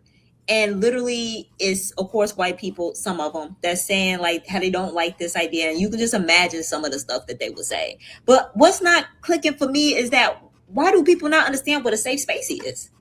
It's just a safe space for us to be able to play D&D and be able to share our experiences and things that we've been through. Because it's not just us playing Dungeons and Dragons; we sharing our experiences in there as well. I just don't understand what's the problem. You're mad about one space that you can't get into? Like if you join any Dungeons and Dragons game, it's predominantly a white table. And you're mad because I made a space where we can play together. It's not trying to say that some people don't have their outside games and you act like we in here talking about y'all. We don't care. Anywho, if you're black and over 21, click that link in my bio to join. I'm just, y'all, I gotta come up on here and vent.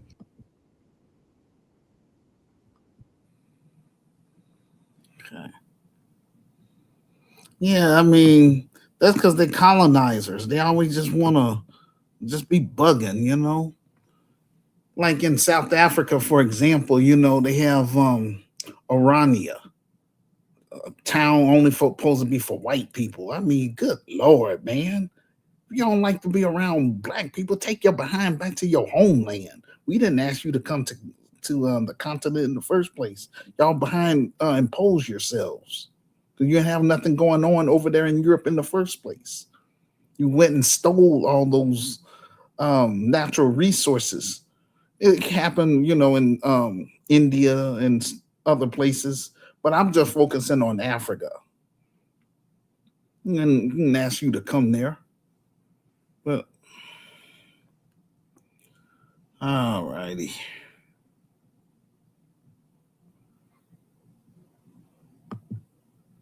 Okay, we're gonna check this out. Fair use fair use African diaspora news channel. Okay. A friend that always asked you to help them or give them something and you did, but then when you asked them for something, they said, oh no. Would you continue to give that so-called friend something or help them with whatever they need? You probably wouldn't do that. So why is it any different when it comes to us as Black Americans and politics, specifically with the Democratic Party? Now, at this point, somebody's probably crashing out. I'm not telling you to vote for the Republicans. I'm just asking you to think. Okay. Our relationship with the Democratic Party is just like I described. They always want us to vote. In fact, the NAACP right now, they're putting a whole lot of money behind trying to get Black folks out to vote. And vote for what? Vote for more of nothing, right? So we can be told no when it's all over, and we can watch these so-called, leadership in the Democratic Party, specifically the Black ones, go and crash out for illegal immigrants. And I always ask, well, can illegal immigrants vote for them? The answer is no. So why are you giving everything to a people who can't vote for you, but the people who can and do vote for you, you tell them no?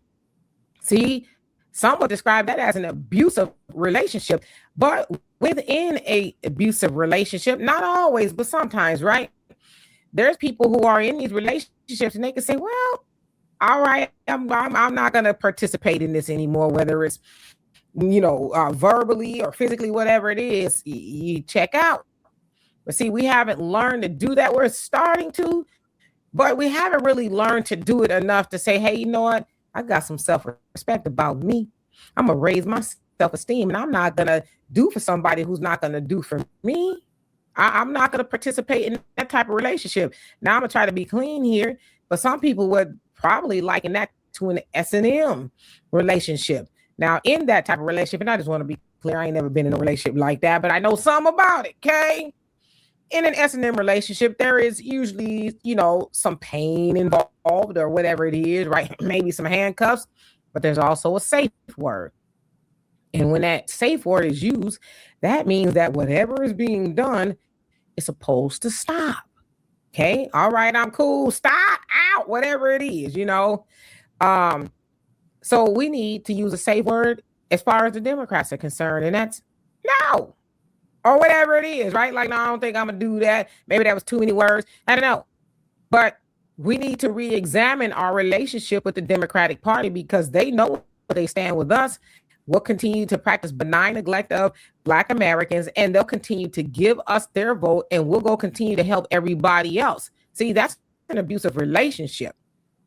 It just is. And if somebody is in the habit of telling me no, when I tell them yes, yeah, we're not going to hang out no more, because that becomes a relationship of usury, right? You're using me at that point. And that's what the Democratic Party has done to Black Americans. They have used us to no end. But again, a lot of that is our fault because we allow them to do it. We get, guilted into, oh, you got to vote blue because the Republicans are this, that, and the other. They might be all of that, okay? And that's kind of the problem with the Democratic Party. They want to Trump,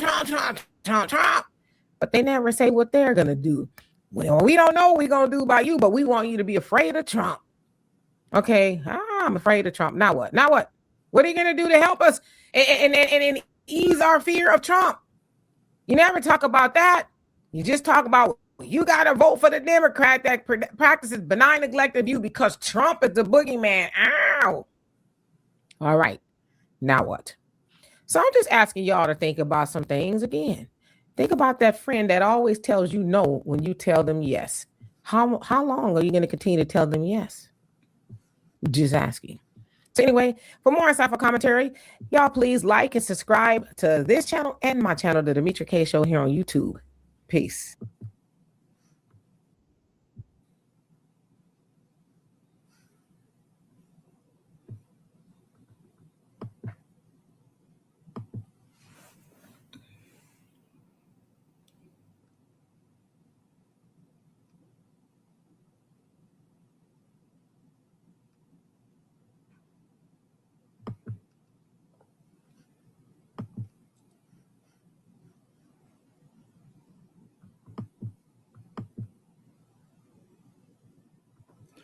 Fair use ADNC. Not too long ago in Houston, an immigrant by the name of Lorenzo Araujo was unalived by ICE agents during a traffic stop that looks like it went, pretty wrong. And I want to say right off the top, I do not believe that anybody should lose their life over a traffic stop, whether you're going to be detained for deportation or whatever it is. However, there's been a lot of people speaking out about it. There's been a lot of protesting, and you name it. City council meetings have just been, very heated. At one point, they said over 100 people signed up to speak their mind to the city council, who may or may not be trying to comply with ICE. They're saying there's nothing that we can do. Okay. Now, one of the people that have said something is the NAACP president of the Houston chapter, Reverend James Dixon. And this is what he said at a press conference. Public policies now that make and this kind of public thing legal. And right. All of us bleed the same color. Right. All of us breathe the same air. Amen. And we're all made in the image and likeness of God. And I want to say that if we continue to allow this to happen in our community, all of us are just as vulnerable as was Mr. Rahu. Araujo. It is no different. If he's not safe, we're not safe. I really want us to process the fact that that's what this administration has brought to bear on our society. There was 6,500 public that took place between 1868 and 1968, and they were legally protected. We are unfortunately in that day again to where law enforcement paid for by tax dollars are now being permitted to gun down unarmed human beings because of what we consider national status. So as you heard him say, or compare rather, the struggle to what is going on with the illegal immigrants, right, who have come over here illegally, and they're now trying to rebrand them, right? Like they're saying, oh, nationalists. So in this case, Lorenzo was from Mexico, so they're calling him a Mexican nationalist instead of an illegal immigrant. Okay, whatever, do what you want to do with that, but I have a problem, Mr. Dixon. What I have a problem is that y'all are always trying to get everybody else involved, specifically Black Americans, by saying, oh, well, if he ain't safe, or they ain't safe, ain't nobody safe. And it's like, come on, man, you're the president of the NAACP, so you should know a little bit about what's going on with Black folks, but then maybe you don't, because y'all really don't even talk about Black folks as much as you talk about illegal immigrants. But you know, it ain't going, we gonna be next, or we ain't safe. We ain't never been safe. We weren't safe when they put our people on those plantations. So what you mean? You kind of eluding that we're safe now? If you look at any news, any social media, you see Black folks catching the bad one by the police and anybody else who want to do something to us. But you know, we ain't safe. If he, Black folks ain't never been safe in this country. Now listen, I get it, okay? Y'all got to try to glom on to other issues so y'all can stay in the spotlight. And if you ask me, I think they're using illegal immigrants as a political football, but whatever, that's for them to deal with, okay? But what you're trying to do, again, is bring us into it. And then you was talking about what they used to do to our ancestors, right? Put them up on trees and all of that. And you're comparing that to what's going on. Again, our ancestors were not here voluntarily. They were not on the plantations voluntarily. And when they were reluctantly freed from the plantations, they weren't doing anything wrong, but trying to survive, because at one point in time, they were declared to be citizens, right? But so to say, oh, that's what they used to do back in the day, and now they doing it again. No, they not. Okay. Now, I don't know. Maybe they are, you know, because that, right?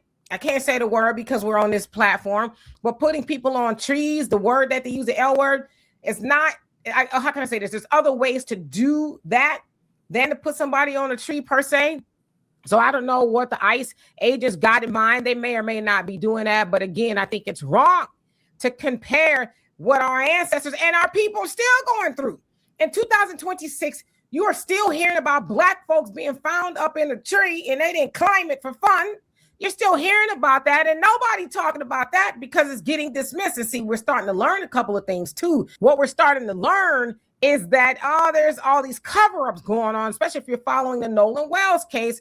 It looks like, if you ask me, a lot of cover-ups within the system, or because at first they're trying to say, doesn't look like any foul play, but from what I understand, the FBI is now involved, and they're unearthing a lot of things. But at first they're like, there's nothing to see here, but a lot of people saying you a lie.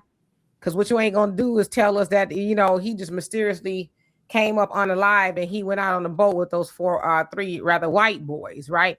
So back to Mr. Dixon, if you don't stop, and anybody else that keeps trying to do that, Black Americans said no. Now, what do I mean by that? We are not putting our feet in the street for anybody else. I'm telling y'all, I do not agree what they're doing to the immigrants as far as taking their lives and some of the austere ways that they are detained. I don't agree with that, just like I don't agree with the way they do us.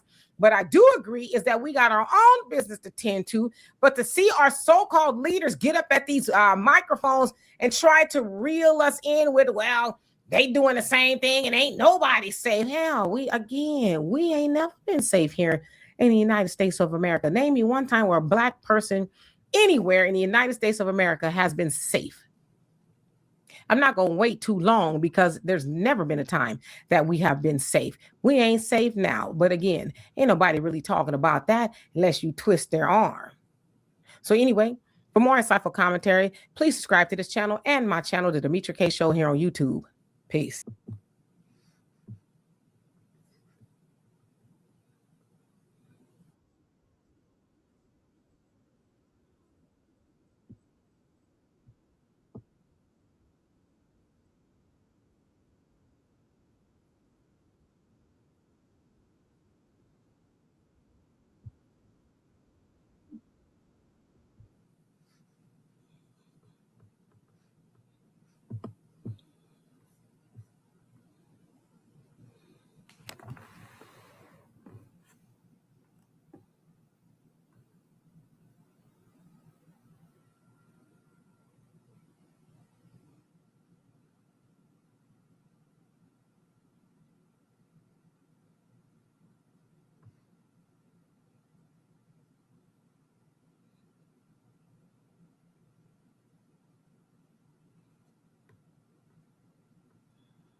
Fair use, AD&C.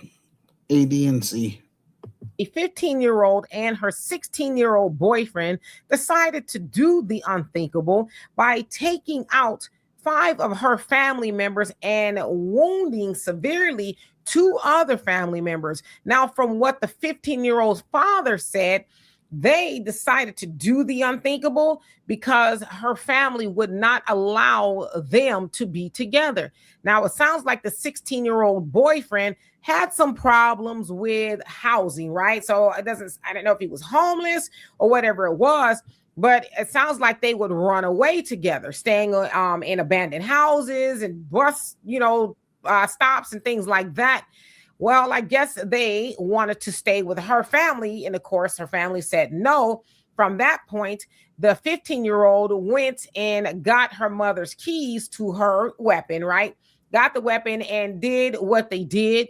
Now, they said that the unimaginable, if you will, happened in 3 places, including the house and at a park where the rest of the family was gathering for, a Sunday afternoon or whatever it was.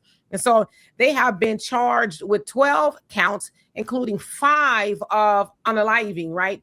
The family members. And not only did they use weapons on the family members, they did some other things and were not sad about it. In fact, it sounds like they were bragging and, teasing type of thing as they were doing it. And then when they were apprehended, obviously they are in jail now. The 16-year-old boy has been charged as an adult. And the 15-year-old, I think they're still trying to decide exactly what to charge her with as far as a juvenile or an adult. But I am just lost for words, to be honest with you, because the victims were her grandmother, aunties, and cousins, right? Ranging from 74, the grandmother, and 21, the cousin. And it's like, so you're told no. I mean, you're 15, right? You're 15. You're a child. And so you don't like to be told no. So you concoct this thing with your boyfriend to harm your family. I just don't even know what to say, y'all. I mean, I really don't. Which is why I always say, and I'm not saying this is not the case or was the case in her family situation, but we really have to reel these children in and start teaching them coping skills, having them log off these, social media, and all the other things, because these children, like, back in the day when we hear about these things, it was kind of like a one-off and you was like shocked, like it was unbelievable. But unfortunately, we're starting to hear stories like this more and more. And it just tells me that we're really losing control of our children, whether it's, a case like this where somebody's doing it to their own family, or somewhere in the inner cities where they're doing it to somebody else's family. We really have to get a hold of our children. They belong to us. We have to get that, village mentality. And I don't know what was going on with the 16-year-old's family as to why he wasn't at home or whatever it was. But the other thing too is these unhealthy relationships these children are forming at such a young age. I was 15 once. I had, a little puppy love, but never to that degree, right? I went home at night, street lights type of thing. And, I wasn't really even supposed to have no boyfriend like that. So it wasn't even that serious. But these kids, and this is not the first time I've heard of these children getting into these trauma bonds or these bonds, right? To where they believe it's the end of the world if we can't be together. So we have to really start cultivating positive things and self-esteem and all those things back into our children, because to have an attachment like that to somebody to where, well, if we can't be together, then, will harm my family. It's not even Romeo and Juliet, because Romeo and Juliet was like, okay, well, if we can't be together, then we don't want to be here type of thing. But, to take out your family members, like obviously they didn't think that through, because now you're really not going to be together, because he's going to go to jail, prison, right? Probably for the rest of his life. And you'll probably do the same. And you're not going to be like hanging out. So you didn't think that through. And now you've left your whole family to grieve the loss, right, of family members because you wanted to be with your boyfriend. Now, I don't know whose idea it was, whether it was his or it was hers, but they both decided to go through with it. So I'm just telling this story, and I don't like telling this story, but I think one of the bigger pictures to something like this is we got to really get a hold of our children, start raising our children, and believe it or not raising your children is still raising your children, right? You might not be cultivating and pouring things that are positive into them, but deciding not to, and I'm not talking about that family, but deciding not to be hands-on and to raise your children, you're still raising them. And they're also raising themselves. The phone is raising them, social media, all that is raising them. And then unfortunately you may get something like that. Again, I don't know what the situation was with her. It sounds like she had a pretty, good loving family that cared about her enough to say, hey, he ain't, girl, please, you 15, your boyfriend ain't finna stay here. He need to go home, right? So they cared enough about her at least to say that. But something tells me, if they knew she would do that, they probably would have handled things a little bit differently. But there's no way they could have known that would be the result of telling her and her boyfriend no. So y'all tell me what you think of that. And for more insightful commentary, please subscribe to this channel and my channel, The Demetra K Show, here on YouTube. Peace.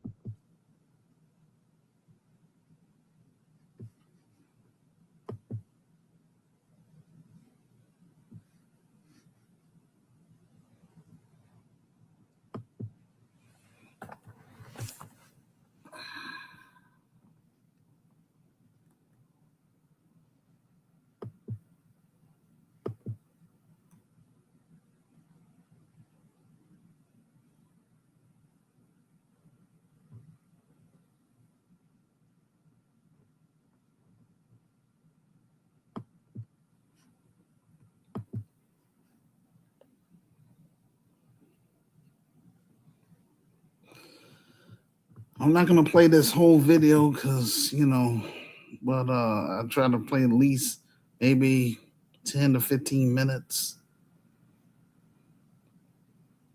This is, exposing the leader of FBA, Tariq Nasheed. Speakers at PIFA's events have links to John Tanton, the racist founder of the modern anti-immigrant movement. Representatives from Numbers USA and the Center for Immigration Studies, groups founded by Tanton, participated. The incestuous nature of the Tanton network was embodied in the person of PIFA's executive director, Leah Durant, who formerly was employed by FAIR's legal arm, the Immigration Reform Law Institute.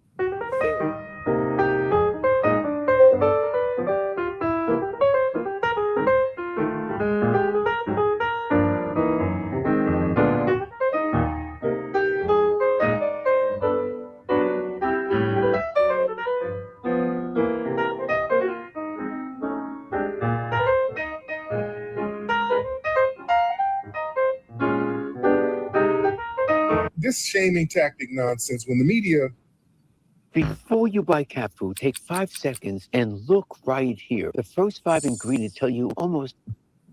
In the left-wing media and their political operatives, they try to equate us, foundational Black American, with white supremacist talking points. That's not a good faith critique. That's a political con game. That's a tactic designed to force loyalty and compliance without them having to deliver any tangible return on investment. That's a lie. Matter of fact, I'm going to show people that that's a lie real quick. We about to take a little we're about to do a little sidebar real quick. We about to look at this real quick. This is the history and the origin of the FBA hate cult and where their ideology come from. Shout out to everybody in the building. We must first go back. I'm going to play a clip of Tariq Nasheed when he first started repping ADOS, then known as DOS. Tonight. You say Yvette Carnell made up the DOS term. That's a good term. I'll take my hat off to her. The DOS term is a very good term. I actually like that. This is when Tariq first tried to steal DOS from Yvette Carnell. He's such a thief, intellectual thief. He tried to steal the ideology and make it seem like it was his own, but somebody in the comment section caught him. And was like, because he was riding around talking about, oh, well, let's talk about DOS. It's this new concept, making it seem like he came up with it. You could even see his face. And again, this is for all you bozos who claim that, oh, Tariq got FBA from Claude Anderson. The whole concept, the whole everything came from Claude Anderson. No, it didn't. He tried to, after he saw that Yvette and Carnell and them had ADOS sold up and they had it trademarked, he wanted to make something he could trademark. That's why he tried to steal the term Native Black American. But then he realized, oh, wait, that's a legitimate term. I can't trademark that. That's when he came back with foundational Black American and trademarked it. Well, let's keep it going. Descendants of slaves or descendants of slavery. Very good term. Now, I like that term. You know, I have my differences with Yvette Carnell, but sometimes people do good things. I like that term. American DOS, descendants of slaves, descendants of slavery. All right. I'm here. That's a very good codified term. I like that. And we need to jump on terms like that. You did. Shout out to. Look at him. He don't even know what to say because he was planning on going on a whole spiel trying to act like he created it. And somebody in the chat room called him out. Now, all he could do is heap praises on Yvette Carnell and Tone Talks. Mind you, this is the same Yvette Carnell that roasted Dr. Frances Cress Welsing when she heard that she died. Dr. Frances Cress Welsing wasn't even dead for 15 minutes before Yvette Carnell came on the internet and was going crazy on her. Yvette Carnell also was violating Dr. Claude Anderson. But Tariq was quiet and rocked with her the whole way through, just like the rest of the new Black media. They even started attacking people like Dr. Ben and other Black leaders. All meat rotting Yvette Carnell. But I'm going to keep stopping. I'm going to stop stopping it, and we're going to let it go. Yvette Carnell and Antonio Moore. One thing I do commend them about, and Antonio, I've seen some of his videos. He brings good information. You know, they speak up for the African or the Black American experience. As you heard right there too. You see, he was still saying African American. They are the reasons he even started switching to Black American, like following behind them. Trying to follow behind them. Family, Tariq is such a grifter that he was trying to steal the term, but somebody in the audience, several people actually, in the live stream audience, made it clear that, hey, that's Yvette Carnell's term. And he had to acknowledge it. You could see it in his face that he didn't want to do it, but he had to. He tried to steal the term in true grifter fashion. So as time would go on, he got down with ADOS. He got down with them, and then he started trying to push his own thing, which at first was Native Black American, but then he realized, hey, I can't trademark this. So he went back and he couldn't get that to pop.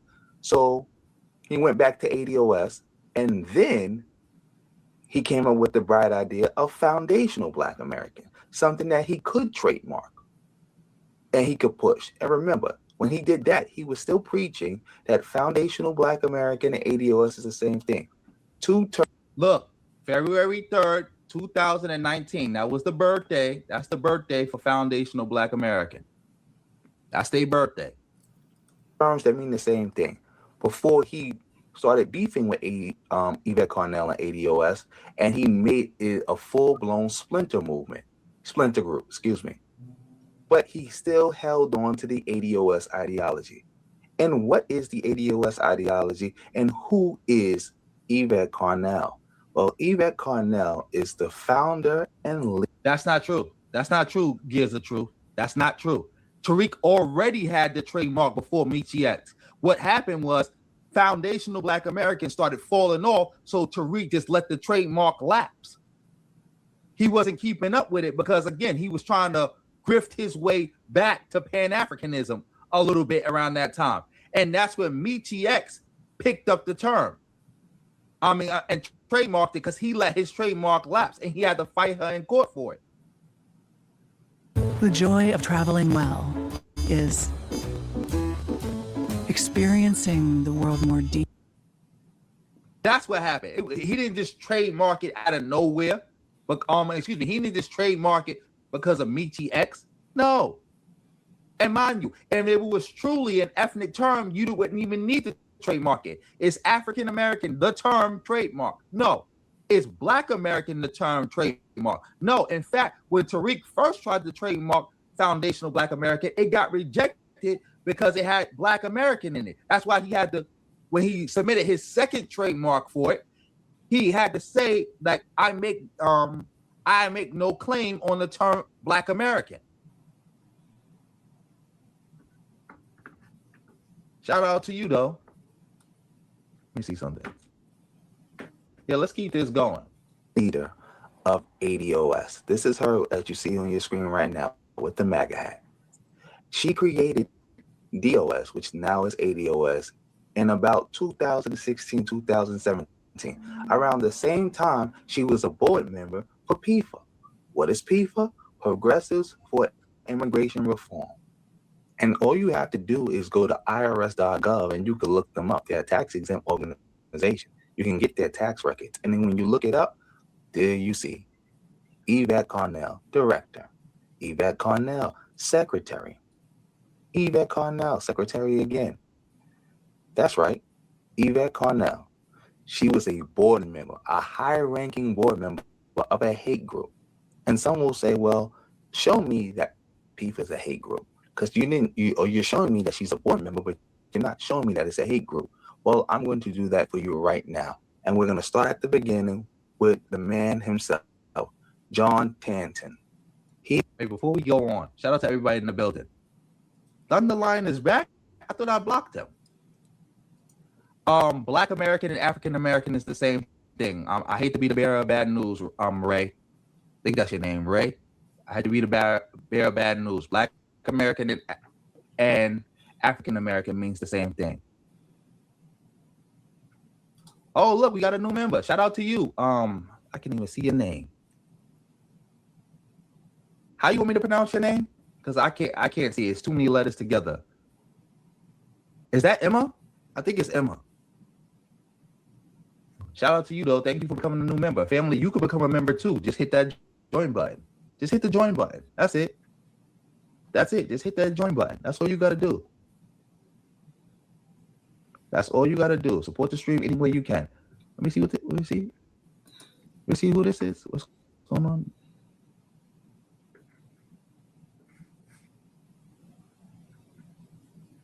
on? That's Cap. Let's see what you got to say. Thunderlion is you have no truth with you. And stop talking to her mistress, please. Because again, I think she don't want to talk to you anymore. So yeah. Because I'll do, if you got something intelligent to say, just let me know so I could debunk it in real terms and in real time. But shout out to everybody in the building. Shout out to our new member. I think again, Emma. Okay, let's keep going. He's now deceased, but he is the father of the modern anti-immigrant movement. Now, let's just read about him a little bit. John Tanton was the racist architect of the modern anti-immigrant movement. He created a network of organizations, the Federation for American Immigration Reform, the Center for Immigration Studies, and Numbers USA, that profoundly shaped the immigration debate in the U.S. About John Tanton, a retired Michigan ophthalmologist, Tanton had white nationalist beliefs and wrote that to maintain American culture, a European American majority is required. In his own words, I've come to the point of view that for European American society and culture to persist requires a European American majority, and a clear one at that. December 10, 1993, a letter to the late Garrett Harding, a controversial ecology professor. Now that we have learned about the racist architect of all this anti-immigrant bigotry that we see now we need to learn about the organizations he created and the networks that they spawned. Federation for American Immigration Reform. The Federation for... Shout out to Carlette for coming through with gifting 5 memberships. Family, if Carlette gifted you a membership, make sure you thank her, and also you keep the membership going. You could lower it, you could raise it, but keep the membership going. Thank you, Carlette. Much appreciated. American Immigration Reform, FAIR, is a group with one mission: to severely limit immigration into the United States. Although FAIR maintains a veneer of legitimacy that allows its principals to testify in Congress and lobby the federal government, this veneer hides much ugliness. FAIR leaders have ties. Yes. They all operate under this fake veneer of, oh, we're just talking about immigration. Oh, we're just concerned about the nation. It's fake. It's just hate. It's just hate. The same thing with FBA. FBA constantly deploys the Motley Bailey fallacy, where they will say the most hateful, bigoted things, and then when you press them on that, they'll try to retreat to the, oh, we're just concerned about immigration. Oh, we're just concerned about our community and this and that and that and this. They can't never stand on what they said. They can't never stand on what they said. Can't do it. We finally moved from California to Illinois, and it was the best decision we ever made, except for one thing. I'll get to that part in a second because it almost ruined everything. Yeah. But first, we left Los Angeles last August, and the change was immediate. Good mistress, let me know if you want me to, time them out. Let me know. Because I don't know if you want to keep talking to them, or you might want to keep talking back and forth with them. Just let me know. Shout out to you. To white supremacist groups and eugenicists, and have made many racist statements. Its advertisement has been rejected because of its racist content. FAIR's founder, the late John Tanton, has expressed his wish that America remains a majority white population, a goal to be achieved presumably by limiting the number of non-whites who enter the country. One of the group's main goals is to upend the Immigration and Nationality Act of 1965, which ended a decades-long racial quota system that limited immigration mostly to Northern Europeans. FAIR's president, Dan Stein, has called the act a mistake. And now that we have some background information on FAIR, the flagship organization, now we're going to learn about PIFA's connection to FAIR. The same PIFA that Yvette Carnell was a board member of, that she only resigned from being a board member of after she got outed and exposed for being a board member of PIFA. And people started to realize, hey, PIFA is just a white nationalist front. And she left them to maintain some level of legitimacy, even though I don't understand how she could maintain any legitimacy for being a part of a white nationalist front group, especially at that high of a rank. Because there's no way you're that stupid that you didn't realize what was going on. You knew, but she left to maintain some level of legitimacy. But here, we're going to get some background information into PIFA. Many speakers at PIFA's events have links to John Tanton, the racist founder of the modern anti-immigrant movement. Representatives from Numbers USA and the Center for Immigration Studies, groups founded by Tanton, participated. The incestuous nature of the Tanton Network was embodied in the person of PIFA's executive director, Leah Durant, who formerly was employed by FAIR's legal arm, the Immigration Reform Law Institute.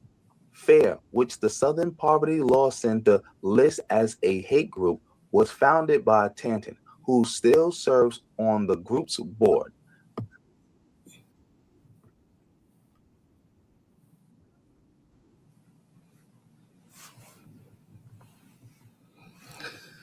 All right, so that's gonna conclude our show for today.